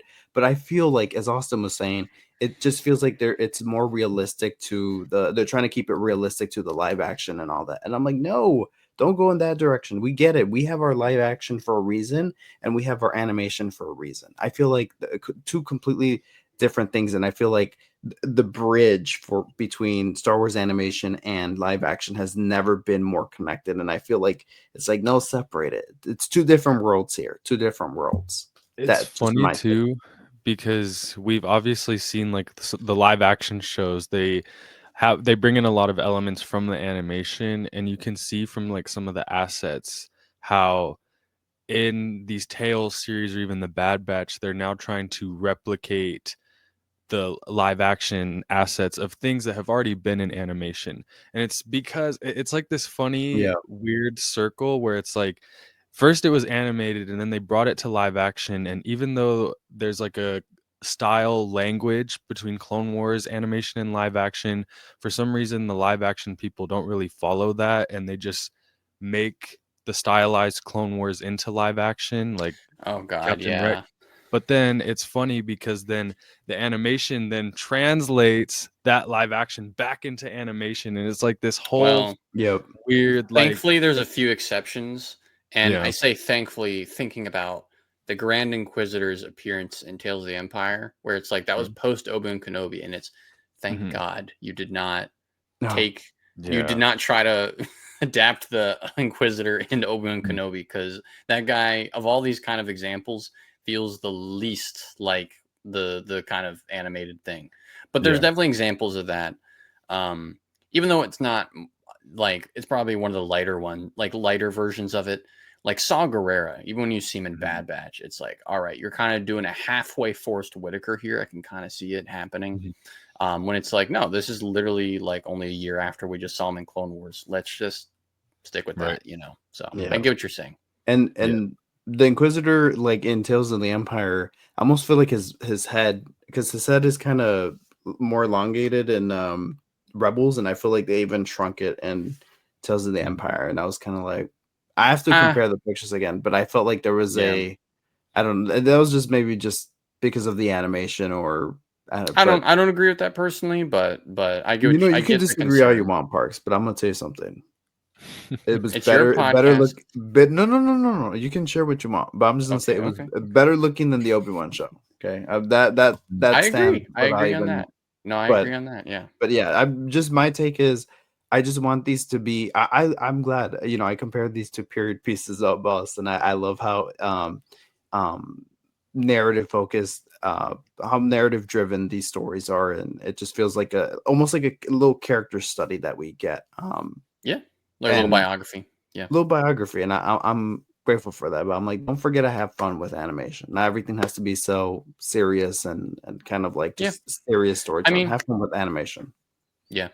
I don't want to belabor that conversation too much because we do want to move on here. But Yeah, I feel like I hear what you're saying. I think I discern what you're meaning when you say like lean more into animation instead of live action. The problem though is just like since the beginning, like and by beginning I mean Clone Wars because that was the first Lucasfilm animation project. Like live action has been the secret weapon, or the influence of live action has been the secret weapon of the animation because George Lucas was constantly encouraging the team to adopt the sort of camera techniques and movements and editing sort of techniques that are employed in like live action. He wanted people to cut these episodes of animation like they would TV. They never did storyboards for that reason, which is very different from how they do things now. Now they storyboard everything. It never was like that in the original Clone Wars. I think maybe a good way of getting to that, honestly, is like is just kind of forcing themselves to shake it up. They've gotten really good at this particular animation style, putting themselves in a different medium where you can't play by the same rules. You can't, necessarily get a good shot across with the same kind of camera movements and things. I think is all the better. And also, to your point about live action and whatnot, like as much as the kind of importance of like let's adopt camera movements and editing techniques and technical things from live action into this, how important that is. I think a place where it's not important is in animation, you can put the camera anywhere. You don't need to get a guy on a helicopter to film this establishing shot going over something. No, you can literally put the camera anywhere. And that was something that the Clone Wars embraced often. And then we've gotten that here and there in other projects. We don't always need to have it from the on sticks on the ground level the way they shot A New Hope. So right. No, it needs to evolve. But anyway, I'm sorry. I just wanted to get my thought on that real quick because it is an interesting topic. Yeah. No, I listen. Star Wars animation is our bread and butter. Sometimes, I can speak for most of us here. Like that's today at school, I always play Star Wars animation, and we had a little Star Wars Day party, and I put on Skeleton Crew, and they're like, "What?" They were like so going from watching Clone Wars and Rebels to something Star Wars live action and something like Skeleton Crew where they're seeing neighborhoods and everything. They're like, wait, is this Star Wars? I'm like, yes. Like it was just so funny their reaction, but everyone loved Neil. So if we could get like a Neil story in one of these Tales of stories, like I'd be down. Tales of the Outer Rim or something like that. I don't know. Tales of the Knuckleheads. I think that would or Hondo in there. All right. Oh my god, Hondo shorts would be so good. Oh, yes, you they really would. could do Tales of the Pirates though and include Neil. Like if you really think about it, like it's almost like the same logic of putting Morgan Elsbeth into a Tales of the Empire show. Or you could do backstory for the pirate that the droid and Skeleton Crew was with originally. That would be cool. The one that's like the legend of whoever. I forget their name, but yeah. Just make it more animated. We don't need a serious All right, sorry, I'm not going to bring that up again. Sore subject. Massage Ventress. Now, this reminded me back of the Clone Wars days, and I felt like this was a bit more of the fun story, and we got these first. So, a way forward, Ventress gets a second chance at life after Quinlan Voss and Obi-Wan return the turned Sith apprentice to her homeworld of Dathomir. Mother Talzin makes a return, and she gives Ventress two options: join Talzin and her Night Sisters in this realm, she calls it, but the afterlife, I'm assuming, or return to the land of the living. At what cost, you may ask? At the cost of Ventress's heart's desire. Ventress works secretly, or as a security guard at a spaceport office, and we kind of catch up with her there after her story of kind of where Dark Disciple describes Quinlan and Obi-Wan kind of laying her body to rest. We got to watch the final scene of Dark Disciple, basically. It was very cool. It was very cool. And there was rumors, or there was word, I shouldn't say rumors. There was word of that this is the first episode was shown of Tales of the Underworld, so that would be this Ventress episode at Celebration. And there was a lot of murmurs about, oh shoot, you guys Dark Disciple fans are gonna be really happy. I'm like, I wonder what that means. So and we heard Jennifer Corbett and Dave Filoni talking about that maybe it wasn't Dave Filoni, it was somebody else, one of the other creatives, maybe Brad Rao, but they were talking about that Ventress that they would not in fact forget about Dark Disciple, that they would honor what the book did there, which I was happy because I'm like, no way did you guys give Christy Golden this book, and it's purely based off the scripts, 2 arcs, so 8 episodes of Clone Wars episodes that never got produced, right? And then you're gonna go ahead and be like, you know what? She did all that, and then she ended it the way we would have, and then you know what? Let's rewrite it, Right. like kind of how they did with the Ahsoka novel and the Tales of the Jedi series. But anyways, this is a big moment.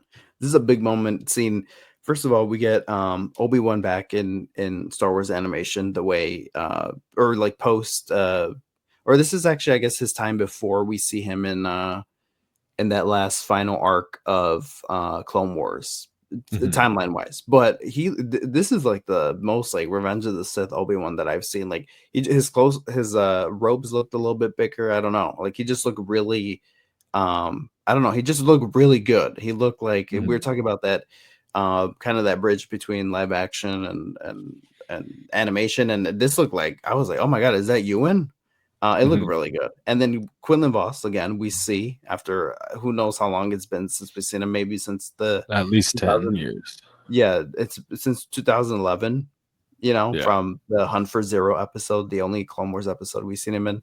So that was great to see him again, hear him again. And Towson, even for Clone Wars fans, I don't know, Parks, if you kind of, or if your ears perked up a little bit, but we got Mother Towson again, and we got the same voice actress who voiced her. And I'm like, wait a minute, there's some things to talk about there about story wise, with Mother Towson kind of coming back after she was eliminated by Palpatine and Grievous at this point in the timeline.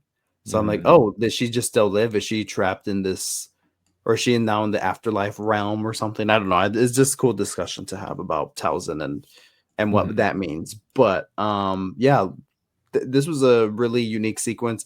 For me, I was playing Fortnite because I wanted this really this cool Ventress wallpaper that they'll give you if you sat and watched those episodes.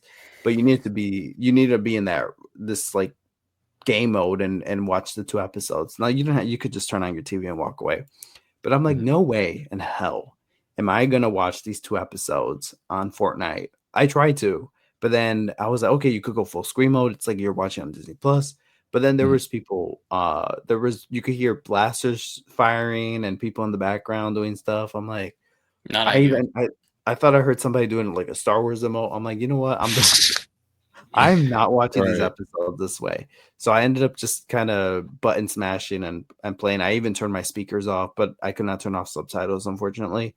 But I turned my speaker off from the TV. I put it on mute. I was like, I don't want to hear anything.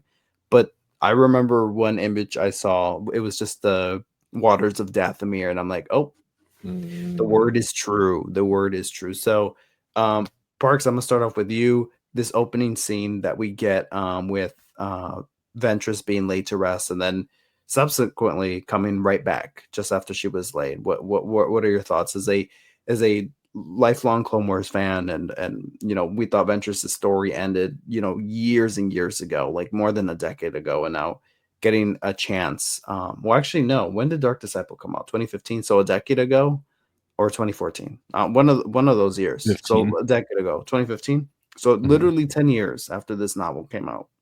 Now she's back. Thoughts? Yeah, no, it was really cool to see. Obviously recognized it right away from Dark Disciple. I just want to make a quick shout out to Al Rodrigo, who is the voice actor for Quinlan Voss. Yeah, has made 2 appearances in Star Wars, for this voice. One was Hunt for Zero, and not for some reason, but I'm just like, wow, they really cared. Brought him back however many years later for just literally like 2 or 3 lines for just this episode, and it's like, okay, cool. Same thing with Barbara Goodson, who's the voice of Towson. That was cool. Honestly, I didn't blink. I don't know why. I didn't even like react to the fact that I was hearing Towson. I was just like, oh, okay, yeah. Naturally, you'd expect to hear her in this kind of environment. I don't know. I'm not really satisfied with the explanation for why Ventress is back personally. I think the best thing about it is the kind of twist of, your heart's desire. Like that is very like a witchy kind of thing, like a witchy sort of caveat of like, oh, you can still love this person, but you can never have that. Like you'll never have that. So hey, more tragedy for Ventress, which why not? She just carries it everywhere she goes. Yeah, it was cool. It was a cool way to start. Awesome. Yeah. What are your thoughts about Ventress's return? I agree. I'm not too I need more. I feel like that's why I said this earlier in this podcast, but I need more than just 3 episodes and an appearance in the Bad Batch for Asajj Ventress's big return. Yeah. Because I would love to know more about like the whole heart's desire thing. Like I'm not satisfied with just like, you can come back, but you can never, have Quinlan Voss. I'm like that. Okay, why? Why though? Yeah, and what happens if you try? Will literally like will an invisible barrier just will you suddenly have a turn of fate or turn of heart where it's like, I don't anymore? Like that part wasn't super conveyed well. Maybe the only time where I got a deeper hint about what it was like in the 3rd episode when she's like, I can't see him. And it's like, how does that work for her? Is it, like, I don't know. It's interesting. Yeah, and it just feels like I know that they're respecting Dark Disciple and continuing that, that story, showing she's dead and everything. But how is that a continuation of Dark Disciple that she just can't cross paths with Quinlan Voss again? Like that's just an entire relationship now that's like kind of just whatever, that's why I feel like this would work so much better in an entire Asajj Ventress series where we get to see all of that, like you said, what happens if she does, I don't know. I think it would be cool actually to see Asajj Ventress kind of, rebel against maybe the, Night Sister magic. Yeah. While we're up, let's continue evolving this character and do interesting things with them. And that's kind of my issues with these 3 episodes as a whole, is I feel like we're not developing Asajj Ventress. I don't feel like, now she has a new Padawan, okay, she's a friend. I've seen her soft side. I saw her train, Omega in the Bad Batch and kind of, touch more into the light side of the Force rather than just the dark side.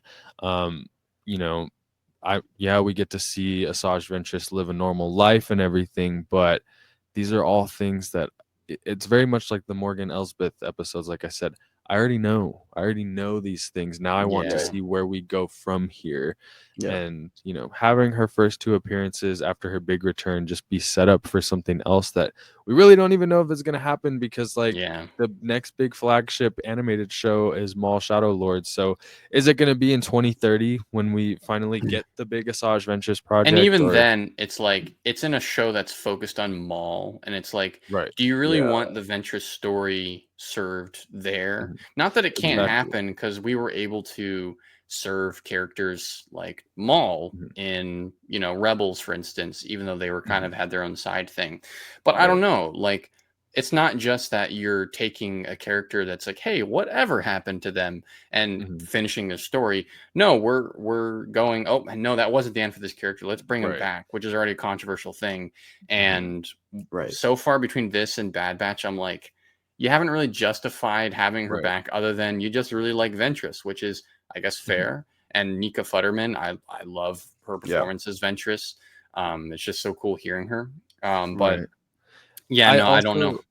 I've heard a lot of people say like she'd be a good candidate to put in Maul Shadow Lord.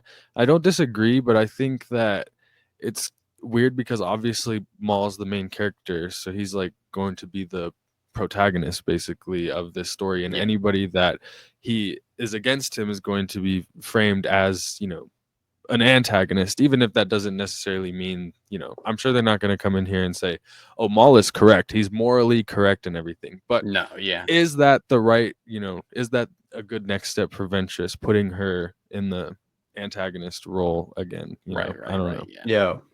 Well, if I can read to you this last 2 paragraphs of Dark Disciple, and just the nature of it that leaves you, all Ventress fans, like there was this sense of sadness but also serenity almost. So I'm gonna read these real quick to you. I know, Parks, it's been a minute since you listened to the audiobook, but here you go.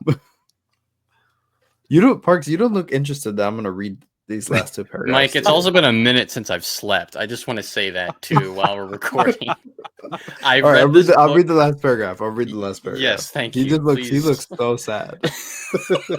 It is so late here. I'll read the last paragraph. Thank you. He blinked. Was the water changing color? Tendrils of mist began to rise, green and glowing. Green like the Dathomiri magics Ventress had spoken of. Green like the water of life. Voss caught his breath. Soft serrations reached his ears, surrounding almost like. Kenobi was beside him immediately, his lightsaber unlit, but in his hand. Voss, what's happening? Slowly, incredulously, Voss understood. His heart ached with a bittersweet joy. Listen, all he said. Kenobi's eyes widened. He heard it too. Now the whispers of one woman's voices. The Force had reclaimed Dathomir's wayward child, and as Voss reached out in it to send the woman he loved a final farewell, he thought he could make out a single word, sister. Asajj Ventress at last had come home. I thought that was a beautiful ending to her story. There was always a part of me that was like, man, I really would have, like, Ventress is a survivor, right? I would have loved to see her survive during this time alongside other Jedi and in this time of survival. I thought that would have been, she was thrown out of the separatist cause, and then she kind of ended up in cahoots with the Republic at some points during the Dark Disciple story. She was even in the council chamber at one point talking to Yoda in the council. So I'm like, wow, like that, what a different contrast to the Ventress we saw in Clone Wars, But I just wanted, as you guys are saying, justification for bringing her back alive, and I'm like, when do we get that? It's kind of like the worst scenario here, and it just popped into my head like a nightmare. Is she's gonna be in one of these live action Ahsoka shows or something with Lyco just still hanging out, like, hey man, like, I'm here and I'm just, I'm a grown ass man now, but yeah. And we somehow lived past the original trilogy without ever interfering or anything like that. Yeah. Not that, I mean, who knows, but yeah. All right, speaking of Lyco, so Ventress works as a security guard at a spaceport office, almost like a bouncer. Ventress meets a Jedi who goes by the name of Lyco on the run. She notices him doing a Jedi mind trick, and that kind of just put them on each other's path there. Ventress defends him a little bit and tries to help him out. It was like, you just need to go. And he's like, please, no, everybody I know is dead. And she's like, yeah, me too. Like, she's like, yeah, like, me too. I'm like, I've probably been through worse. I've been through worse than you could. But then pretty interesting stuff.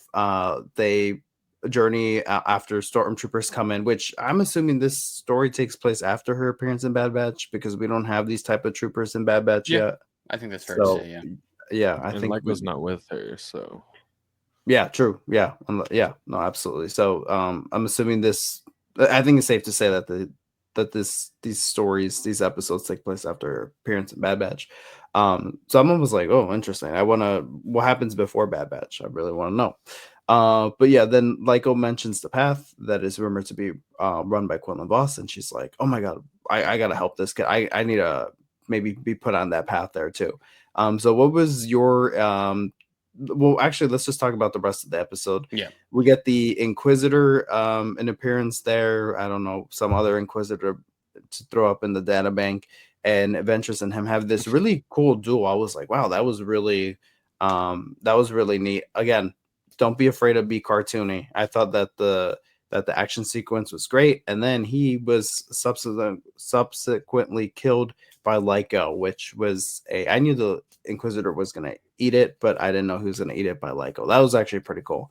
Thoughts on this episode? I liked the ending there. I feel like it was important for Asajj to have someone save her, like kind of feel important like that.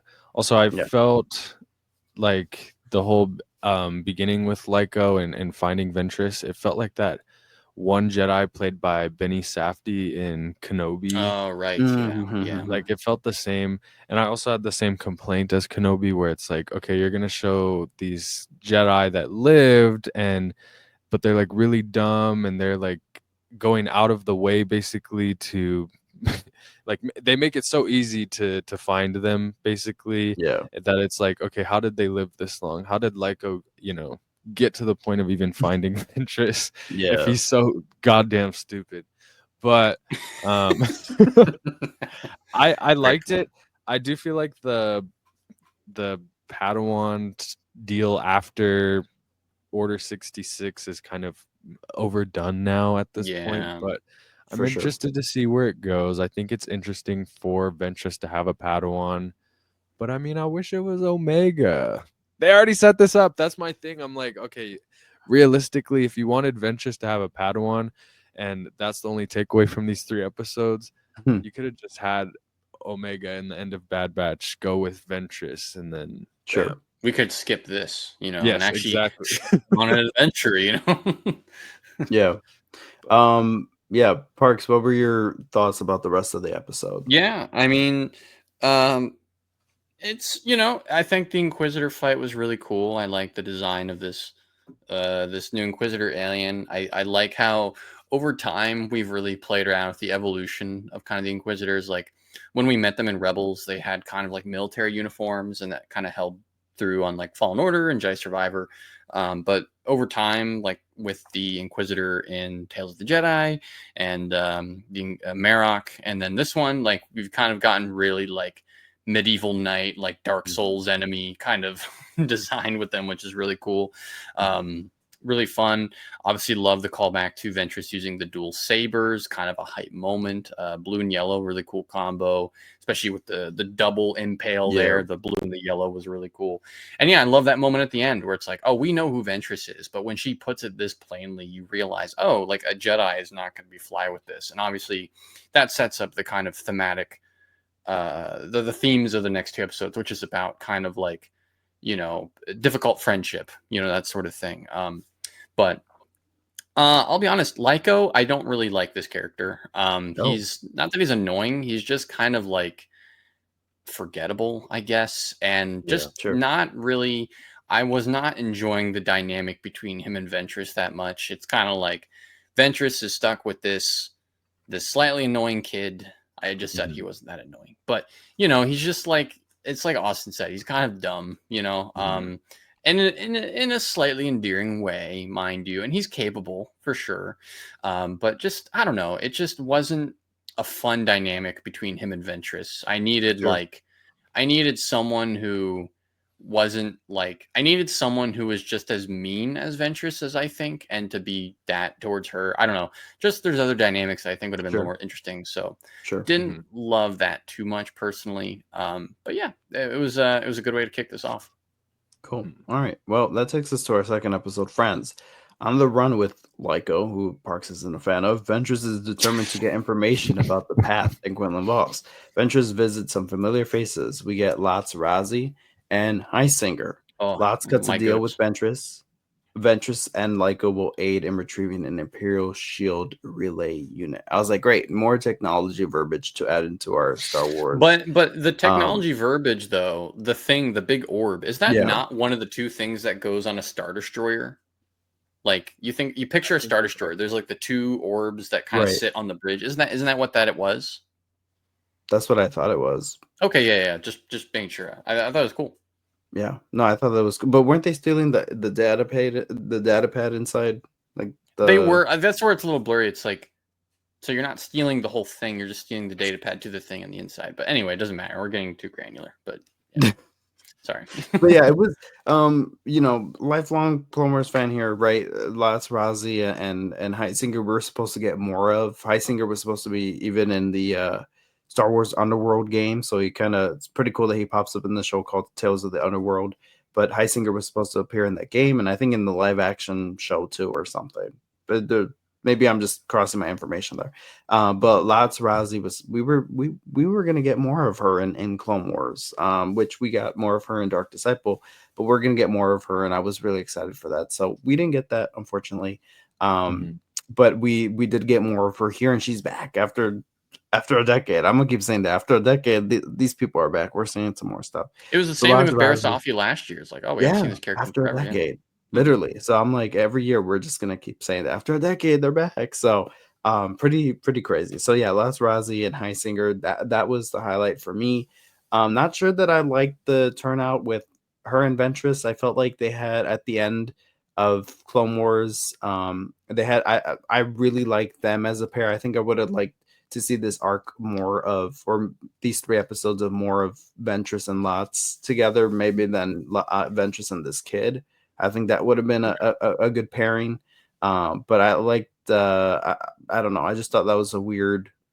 I don't know. I'm just the person in me. I'm like, man, I really wanted them to walk away as like as survivors and friends together, and it just turned out not what was going on here. So, what did you guys think of the story? We get to see that new Starship Line facility, so the Star Destroyers, and then Lats turns on Ventress and Lyco and saying that Lyco will make a better price than the Imperial Shield Relay unit when shit hits the fan.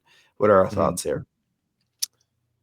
I mean, I think in terms of like post Dark Disciple Ventress, this episode is probably the one that does something the most interesting with her character, actually having her be confronted by her past. And I feel like that's why I kind of like excuse the kind of, I guess, fast tracking the wedge between Lots and Ventress, uh Ventress has changed, and Lats, she clearly has not changed, and I think that shows the progression of Ventress, and I think that's really interesting there. But again, it's one of those things where it's like this really would have been cool to see like an entire arc, 3 full episodes or 3-4 episodes like in Clone Wars, a full arc of like her working with these people again. I think that would have been really cool. And there's so many more interesting things to say. I feel like, I watched Revenge of the Sith in theaters, like I think we all did recently. Mm-hmm. I feel the same way, where it's like there's wow, there's like some really cool stuff in here. The execution just really isn't there. I kind of feel that 100%. with this episode, where it's like, wow, there could have been something really cool here, but I just don't feel like they have the time to and it just did feel a little For sure. fast. Yeah. And Yeah. predictable, honestly.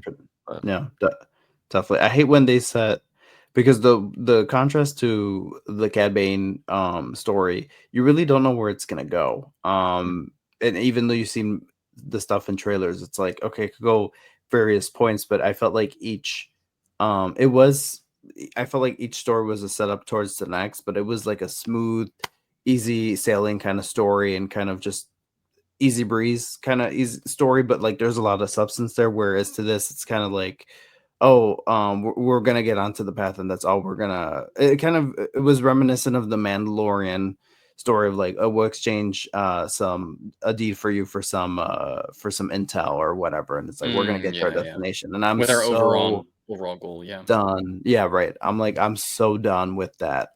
That after Bad Batch even covered that too for a bit, I'm like, I'm done with that that style of storytelling. But Parks, what did you think of the Friends episode? Yeah, I mean, like the name of the episode itself, I think I like that this episode is built around hammering home that theme even deeper. We have this kind of untrustworthy friendship between Lyco and Asajj form at the end of the first episode. Asajj goes to people who are actually who she thought were her friends, but actually are not. Now kind of looking at one of these interesting consequences of like a post Order 66 galaxy. People who used to be your friends are now very willing to turn them in for money. It just has a sign of how the times have changed. I'm a huge fan of the bounty episode in the Clone Wars. Yeah. Lats Razi, and especially Heisinger. Heisinger, I'm dead serious when I say this, might be my favorite droid in all of Star Wars. He is just such a cool design that never gets used outside of Clone Wars. And only a couple times in the show too. And it's like, why did they never do more with that? I guess they tried a couple different times, as you mentioned, Mike. But really cool seeing him here, and he lived up to the hype. I loved, of course, his little spinny shooting thing. Oh my god, I was going to ask you, what did you think about that? His signature move. Oh, it was awesome. It was really cool. I like the build up to it of the different shots, signing that beautiful. up, as well as, of course, the not that he ever did this in Clone Wars, but the very Grievous-esque spider crawling thing. It's like, oh, he's Well, kind that of was weird. scary. Yeah, I was no, it scared by was. that. I thought it Yeah, was some creature, and I'm like, "What the hell is that?" it And was I'm like, very "Oh shit, unnatural. it's Heisting." Yeah, that was very cool. And Lance That Razzie, scared me. yeah, really fun character there. I love the metal scarf. Like this character's just such a fun kind of fighting style. So yeah, it was awesome seeing both of them See, again. I just love those characters. this is what I mean too. I have to go back and rewatch, but this is the what Austin and I kind of were talking about.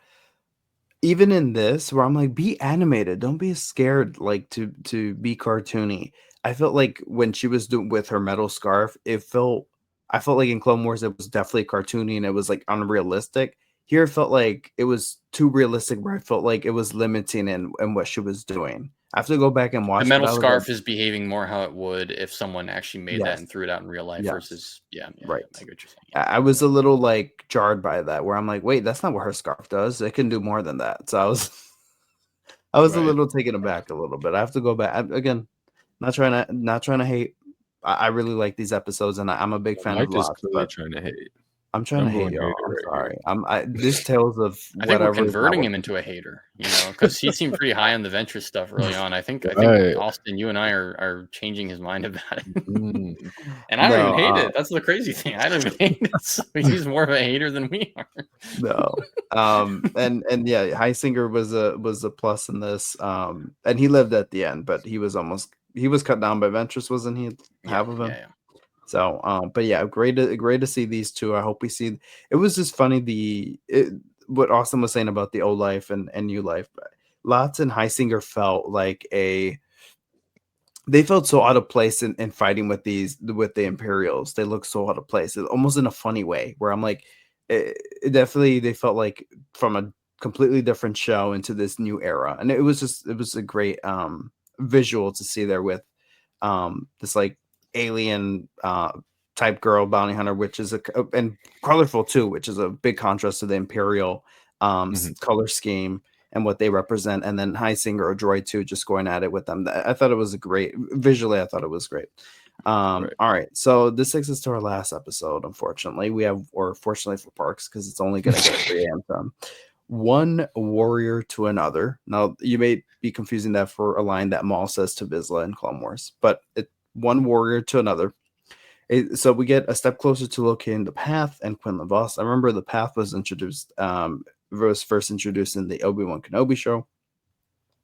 Ventress and Lyko arrive to a desert world where they run into a former decorated separatist veteran. Ventress and Lyko help the granddaughter and grandfather secure water and fend them off against raiders, which turns into a land dispute ordeal. I don't know about you guys, but I'm like, really? We're at the climax of the story, and this is what we're doing. It felt like this story, like this episode, at least the setup of it, the premise would have served well as the second episode in the overall thing. I was kind of underwhelmed by this one a bit. I mean, what Austin was saying thematically about Ventress confronting her past. I love that scene with the grandfather and Ventress. Though he was like, "Oh, I know you. Don't worry, we're allies here. I know you. You stood in Dooku's shadow. And we were all grateful for it, and we got some. It was some juice, I guess, into terms of how people viewed Ventress. Because when watching Clone Wars, we only got like the top level stuff, Ahsoka versus Ventress, but we never got the perspective of a citizen watching them fight or something like that. So it was pretty interesting hearing from somebody such as this guy talking about Ventress in the kind of in the limelight a little bit, which I thought was interesting. Which like we would have seen Dooku in the Dark Disciple series or that arc. We would have seen him like, above a balcony talking to the separatist people and saying, blah, blah, blah about the Republic and blah, blah, blah about the separatists. So it was kind of cool seeing Ventress kind of in that light too, a little bit with what the grandfather here was saying. And he even calls her Lady Ventress, which was great. But yeah, and then Ventress and Lyko help against the Raiders. And Lyko understands the Raiders and that they are stealing their water. So he kind of meddles in there, and it's like, well, we need to back it up here. We're on their property. We're on their land. It just felt like a regurgitation of what we've learned about the Sand People, the Tusken Raiders, in Book of Boba Fett a little bit. I was like, all right, I feel like we've kind of seen the story before. But last episode here to close us off, Parks, what did you think about the whole ordeal? For me, this was the weakest episode overall in Tales of the Underworld. wow. Definitely. I understand like why we had like this conflict we had in this episode. Like, the previous episode especially is a lesson to Ventress and Lyco about friendship and that sort of thing. Now this episode is them having the opportunity to kind of demonstrate that they've learned this by helping this, kind of heal this divide or mend this kind of these relations between this separatist veteran on this farm and this like tribe of creatures. So yeah, no, I understood the themes of that and the story of that. It just didn't hit me that hard for a lot of reasons you mentioned, Mike. I think in general it speaks to a problem I have overall with this arc. And honestly, it's probably the Cad Bane arc is probably guilty of it too, but it's definitely like more apparent to me here. It's like, to me, this arc feels like a lot of Star Wars tropes just back to back to back. Like, the sort of like badass character with a kind of like surrogate sort of like someone they have to protect who is not as capable as them, that we've seen the Grogu, Omega, et cetera, et cetera.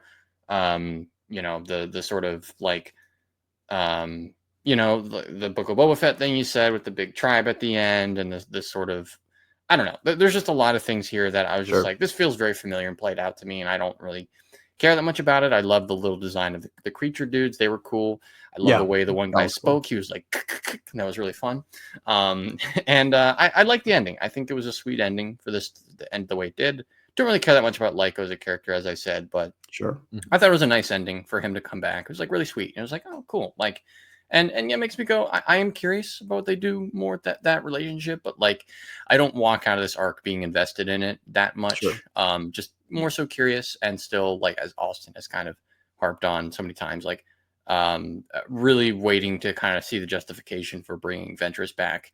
Like, if this is, I mean, it's just, a little wild that, Ventress is out here and we're telling stories with her and we're not at the point in which they really wanted her to be back. Like, what's the story they wanted her to be back for? It doesn't feel like it's this. So. Right. To your point, yes, I love those little raiders. I'm like, yes, be cartoony. Like, when we saw the masks up on the wall, I'm like, wait, what is that? Like, sitting behind the grandfather, you saw the masks of the raiders, but I'm like, wait, what is that? I'm like, oh, those are the raiders. I'm like, I hope we see them. And I was like, I was sold on them. So I'm like, yeah, be cartoony. Don't be afraid to do that. And the other point you mentioned was Lyco and Ventress.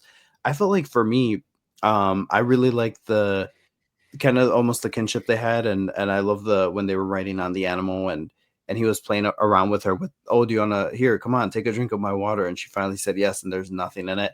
Love that. And then the nod at the end of the story where she's like, I'm not even gonna try with you, and she throws it.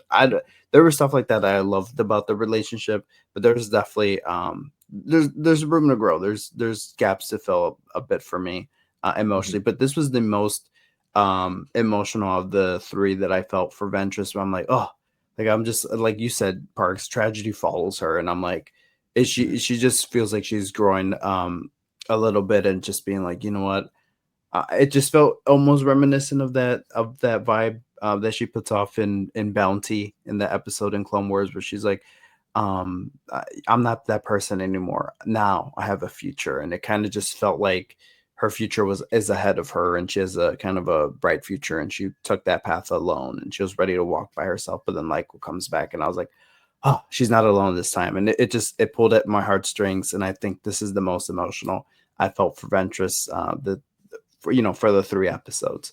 Austin, what about you? What are your thoughts on this episode?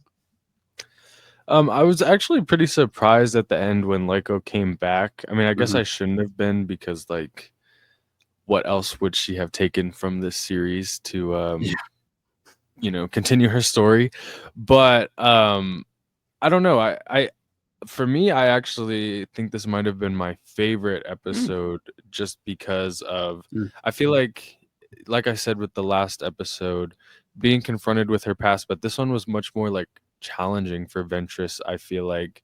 And it tied into the Clone Wars really well with like the heroes on both sides thing and how everything. We were the right side. No, both Exactly. sides were wrong. You know, there's Mhm. something like, or both sides lost. Yeah, yeah. Exactly. And Yeah. I always like seeing that. You know, I definitely understand that it's like you know, it's kind of overdone. We've also seen things like with the Raiders, you know, all you have to do is communicate. If you just, you know, speak sign language with the Tusken Raiders, suddenly they're no longer vicious and you know, horrible.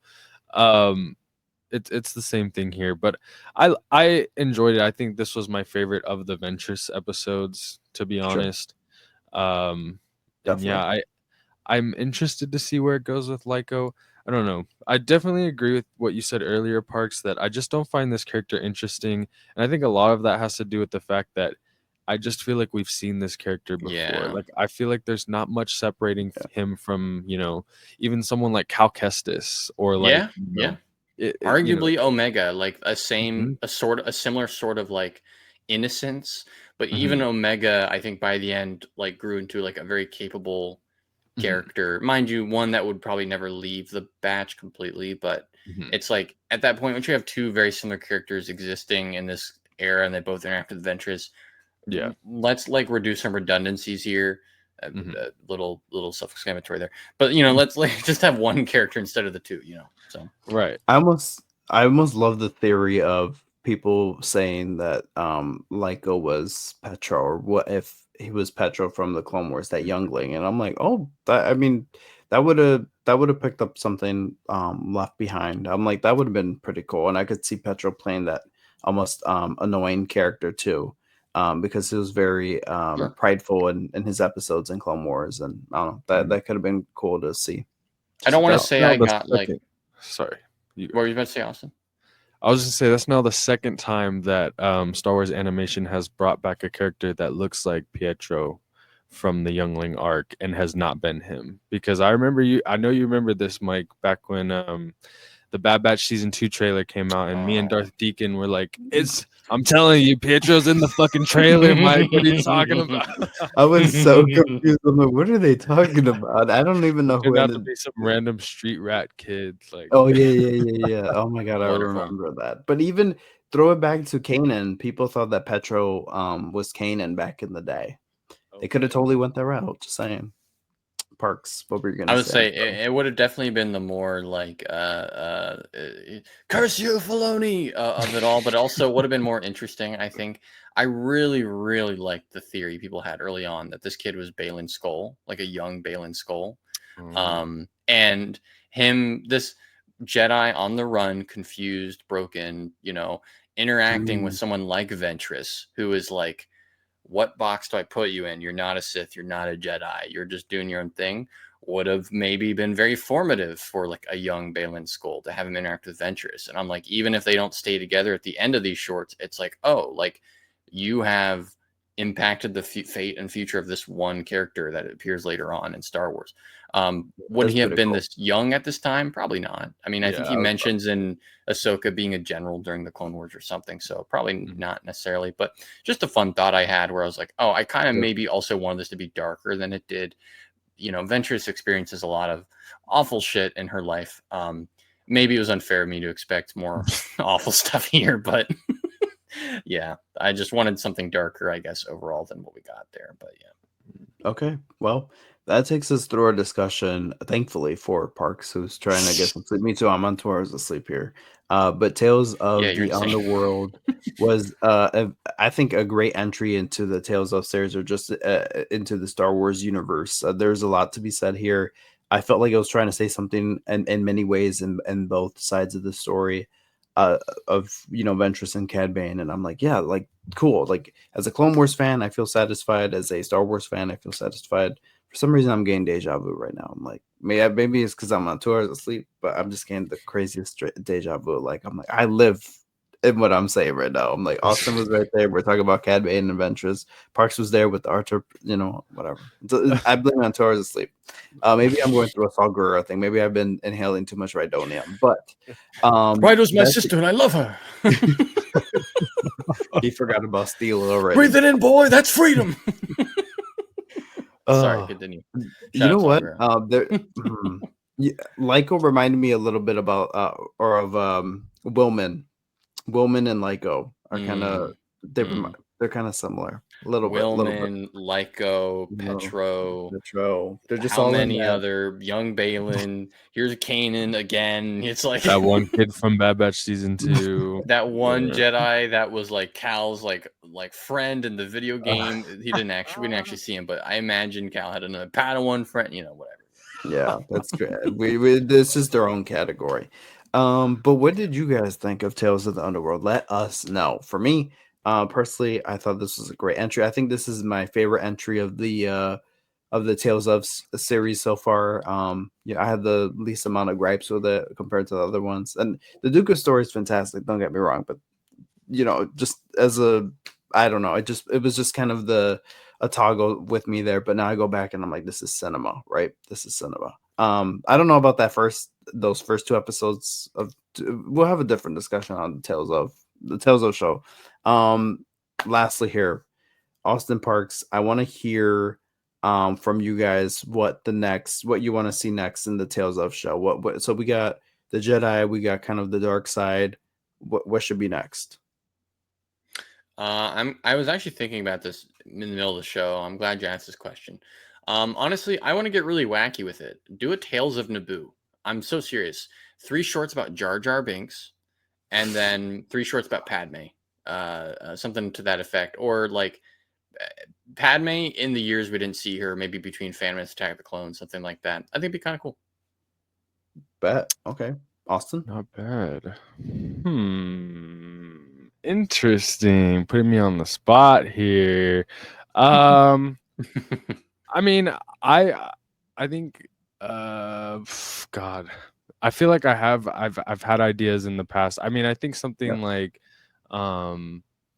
maybe Tales of the Mandalorians, which I understand Mandalorians, overdone, but at some point they need to tell that Obi-Wan and Satine story. That is so true. And I feel like this could be the perfect avenue. Yeah, that's a great point. It's a great point. But I don't know who would be the other one. But yeah, I think yeah, I'm gonna go with Tales of the Mandalore. Bet. I'm gonna go. What if they went all the way in the past and did Tar? They're not gonna do something like that cool. They're not gonna do anything that cool. No, don't. They're not gonna do that. What? Come on, Tar. They should, but they're not gonna do that. I mean, that would be. Everyone thought Tales of the Jedi was gonna be Old Republic based, but they're not gonna. They're not gonna do anything cool like that. It's gonna be characters we know. It's gonna be as close to Clone Wars as possible. That's true. Yeah. I would actually, now that you say that, I would kind of love to see Lucas Animations take on the High Republic. So I would like to see a Tales of the High Republic and maybe do something there. High Republic, Old Republic, cool. Sequel trilogy. Literally, any of these would be cool. Yeah. I have trauma from the last time Lucasfilm tried to do a High Republic show, but that's neither here nor there. You mean the Young Jedi Adventures, or the Acolyte? Oh, sorry. Just showing you. Now you made me explain my joke, and Mike can't even edit it out. That's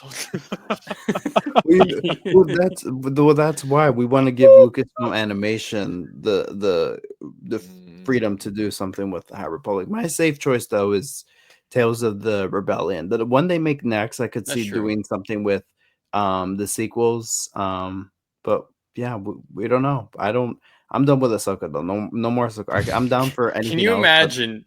Hear me out here for a second. Tales of the Rebellion, and Dave Filoni tries to do 3 shorts about Luken's past. It would be a train wreck. It would not work. It would not work. No. What if they did Tales of the Rebellion and then they got a new voice actress for Cara Dune, and then we could finally see some more from that character? Yikes. I could see them doing the pilot though. Whatever his name is, he pops up all the time. Yeah. Right, and just do 3 different adventures with him. Last question I asked before we end off: if they let's say they lock us in a cycle, they're like, you know what, we're gonna go back to Tales of the Jedi, then Tales of the Empire, and then Tales of the Underworld, and then we're gonna move on because it's technically a series, and the way the way they're categorized on Disney Plus is that it's season based. So Austin, if they went back to Tales of the Jedi next year and they're like, all right, we're gonna give you 2 stories. What 2 stories? And on the spot here, off the cuff, what do you want to say? I want to see John Boyega return as Finn. I think that would be really cool. I mean, I know it's not Clone Wars, but I feel like there's a world. It's more likely than Tar Vizsla, right? And I don't know who the second, because I feel like they always have to mirror each other, right? So it's like, yeah, I guess, yeah. I guess if Ben it's Solo. like, yeah, but then I don't know if, I mean, that'd be cool, but I don't know if it'd be like, you know, if they do like a sequel character, but Lyco. Yeah. They could always they could always take it back to like doing something like Old Republic or High Republic to show like they really should, yeah, like, you know, or at a point where there's like it's a new era of the Jedi, because I feel like if they were to tell stories about John Boyega or Finn as a Jedi, then it would, you know, that's the, like a new era of the Jedi. Yeah, so I think that's who they can match it up with. Sure. I'm gonna say, I want, if you did Tales of the Jedi, I would love to see Ezra in there, or Kanan, but I would probably take Ezra more. I could see Dave doing some stuff with Ahsoka and Ezra in the times that we didn't get to really see some of Ezra's training, and do something maybe there. If you didn't hate Forces of Destiny so much, you would have already look, like that. you said about Revenge of the Sith. Great concepts, not great execution. There we go. But I love that episode that Ahsoka and Ezra have, where he has to train or find the crystal or something, or use it, fight without his lightsaber, or something like that. I always go back to it every now and then. What about you, Parks? So I would say Ezra, and the other one I would probably say for Tales of the Jedi would be like Ben Solo. If you did something like the Ahsoka and then Dooku falling, I would do something like that, where it was like Ben Solo and Ezra. How about you, Parks? I would say someone like Kiadi Mundi and Oppo Rancisis. And I'm so serious about this. Like, pick 2 characters where it's like, who cares about them, and just change my mind about them. Change my mind. True. You know, make them cool. Yeah. And the same thing would go for like Tales of the Empire and Tales of the Underworld. Like, just focus on some random bounty hunters. Like, bring back, I don't know what her name was, the shapeshifter Cad Bane worked with in the Clone Wars. Zam Wessel. Kato, yeah. Zam died, right? Yeah. But Jango Fett, you can do Jango Fett then in Tales of the Underworld. They have a Jango Fett model. Zam Wessel was in Attack of the Clones, Austin. Wait, what did you say? The shapeshifter that Cad Bane works with in the Clone Wars. Oh, in Holocron Heist, yeah, Kato. I just heard shapeshifter, and you know, that's fair. This is a hot take, but maybe they should do, and I don't care if they release them a week, like if they release 1 week the Cad Bane episodes and then the next week Ventress, they should do 3 installments for each of these. I think I would love that. I love that we get them all in one sitting, but I would love 3 installments at a time. Give us but this delivery format is like ideal, I think, for the studio to do what they Filoni described of like, this is just a nice and easy way of getting into things. But yeah. But dig a little bit deeper, because if I'm all down to get some of these stories, but I'm like, oh, I don't know if I trust this Tales of to get, because there's not enough time, and then you kind of jump around a little bit. There isn't. So you have to pick things that are like, for instance, the Solo movie would have been really good as a Tales of adventure and not a movie. So let's end on that note, and let's not explore that. Let's not interrogate that opinion. We're gonna just do a part 2. We're gonna do a part 2 on that. We're gonna beat his ass, is what we're gonna do. We're not gonna let him live with that statement. But I will say, the lashing of Artor. Come see it next week. You know what? Last point I'll end on here. There was these police wailing sound effects that I kept hearing in the first 2 episodes of the Cad Bane story, and I was like, "Where is that from? That sounds so familiar." They took it from the beginning of Solo, when the speeder is chasing Solo and Kira riding through Corellia. So I'll leave that there. I thought it was cool. I'm like, wait, that sounds so earthly and so familiar at the same time. I'm like, wait, Solo. So you leave Solo alone, okay? Right. Yeah. The myth that broke or shattered Solo. I'll leave that there.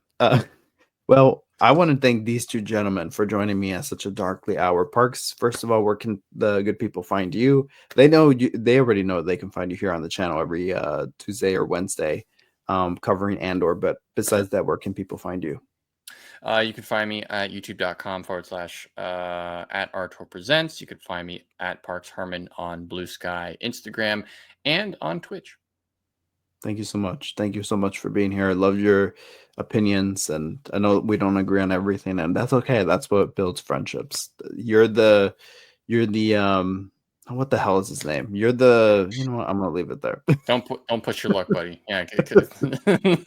Austin, where can people find you? Austin, where can people find you? Thank you so much for coming on. We're gonna talk about. You're gonna have me on the Way Seekers. We're gonna do some cross collaboration. Austin, it was a pleasure. Last time we had Austin on the channel was for Bad Batch, by the way, for season 2, Bad Batch. Yes. So welcome back.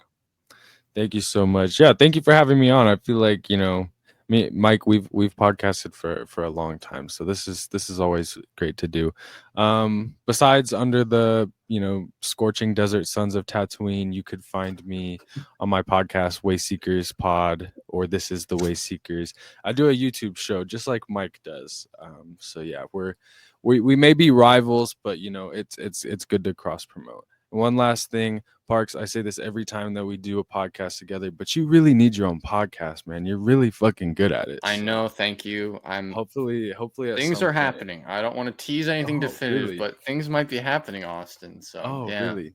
Wow. You'll have to tell me about that someday. Neither here nor there. I'll tell you all about it. Don't worry. I'll tell you. I think you especially would be interested in it. So yeah. All right, let's keep this one inside the vault, if you know what I mean. All right. I don't know what you mean. Can you explain it to me after we end? Yeah. I actually wait. Austin doesn't know what that means. You have to explain it to him as well. Make sure you subscribe. Make sure you subscribe to both these gents. And here on the channel, we hit 1K subscribers like for the 8th time already on this channel. But please stay here. We're going to be covering everything. We're going to be covering Tales of the Congrats on 1K, Mike. I've been here since 1.1K. So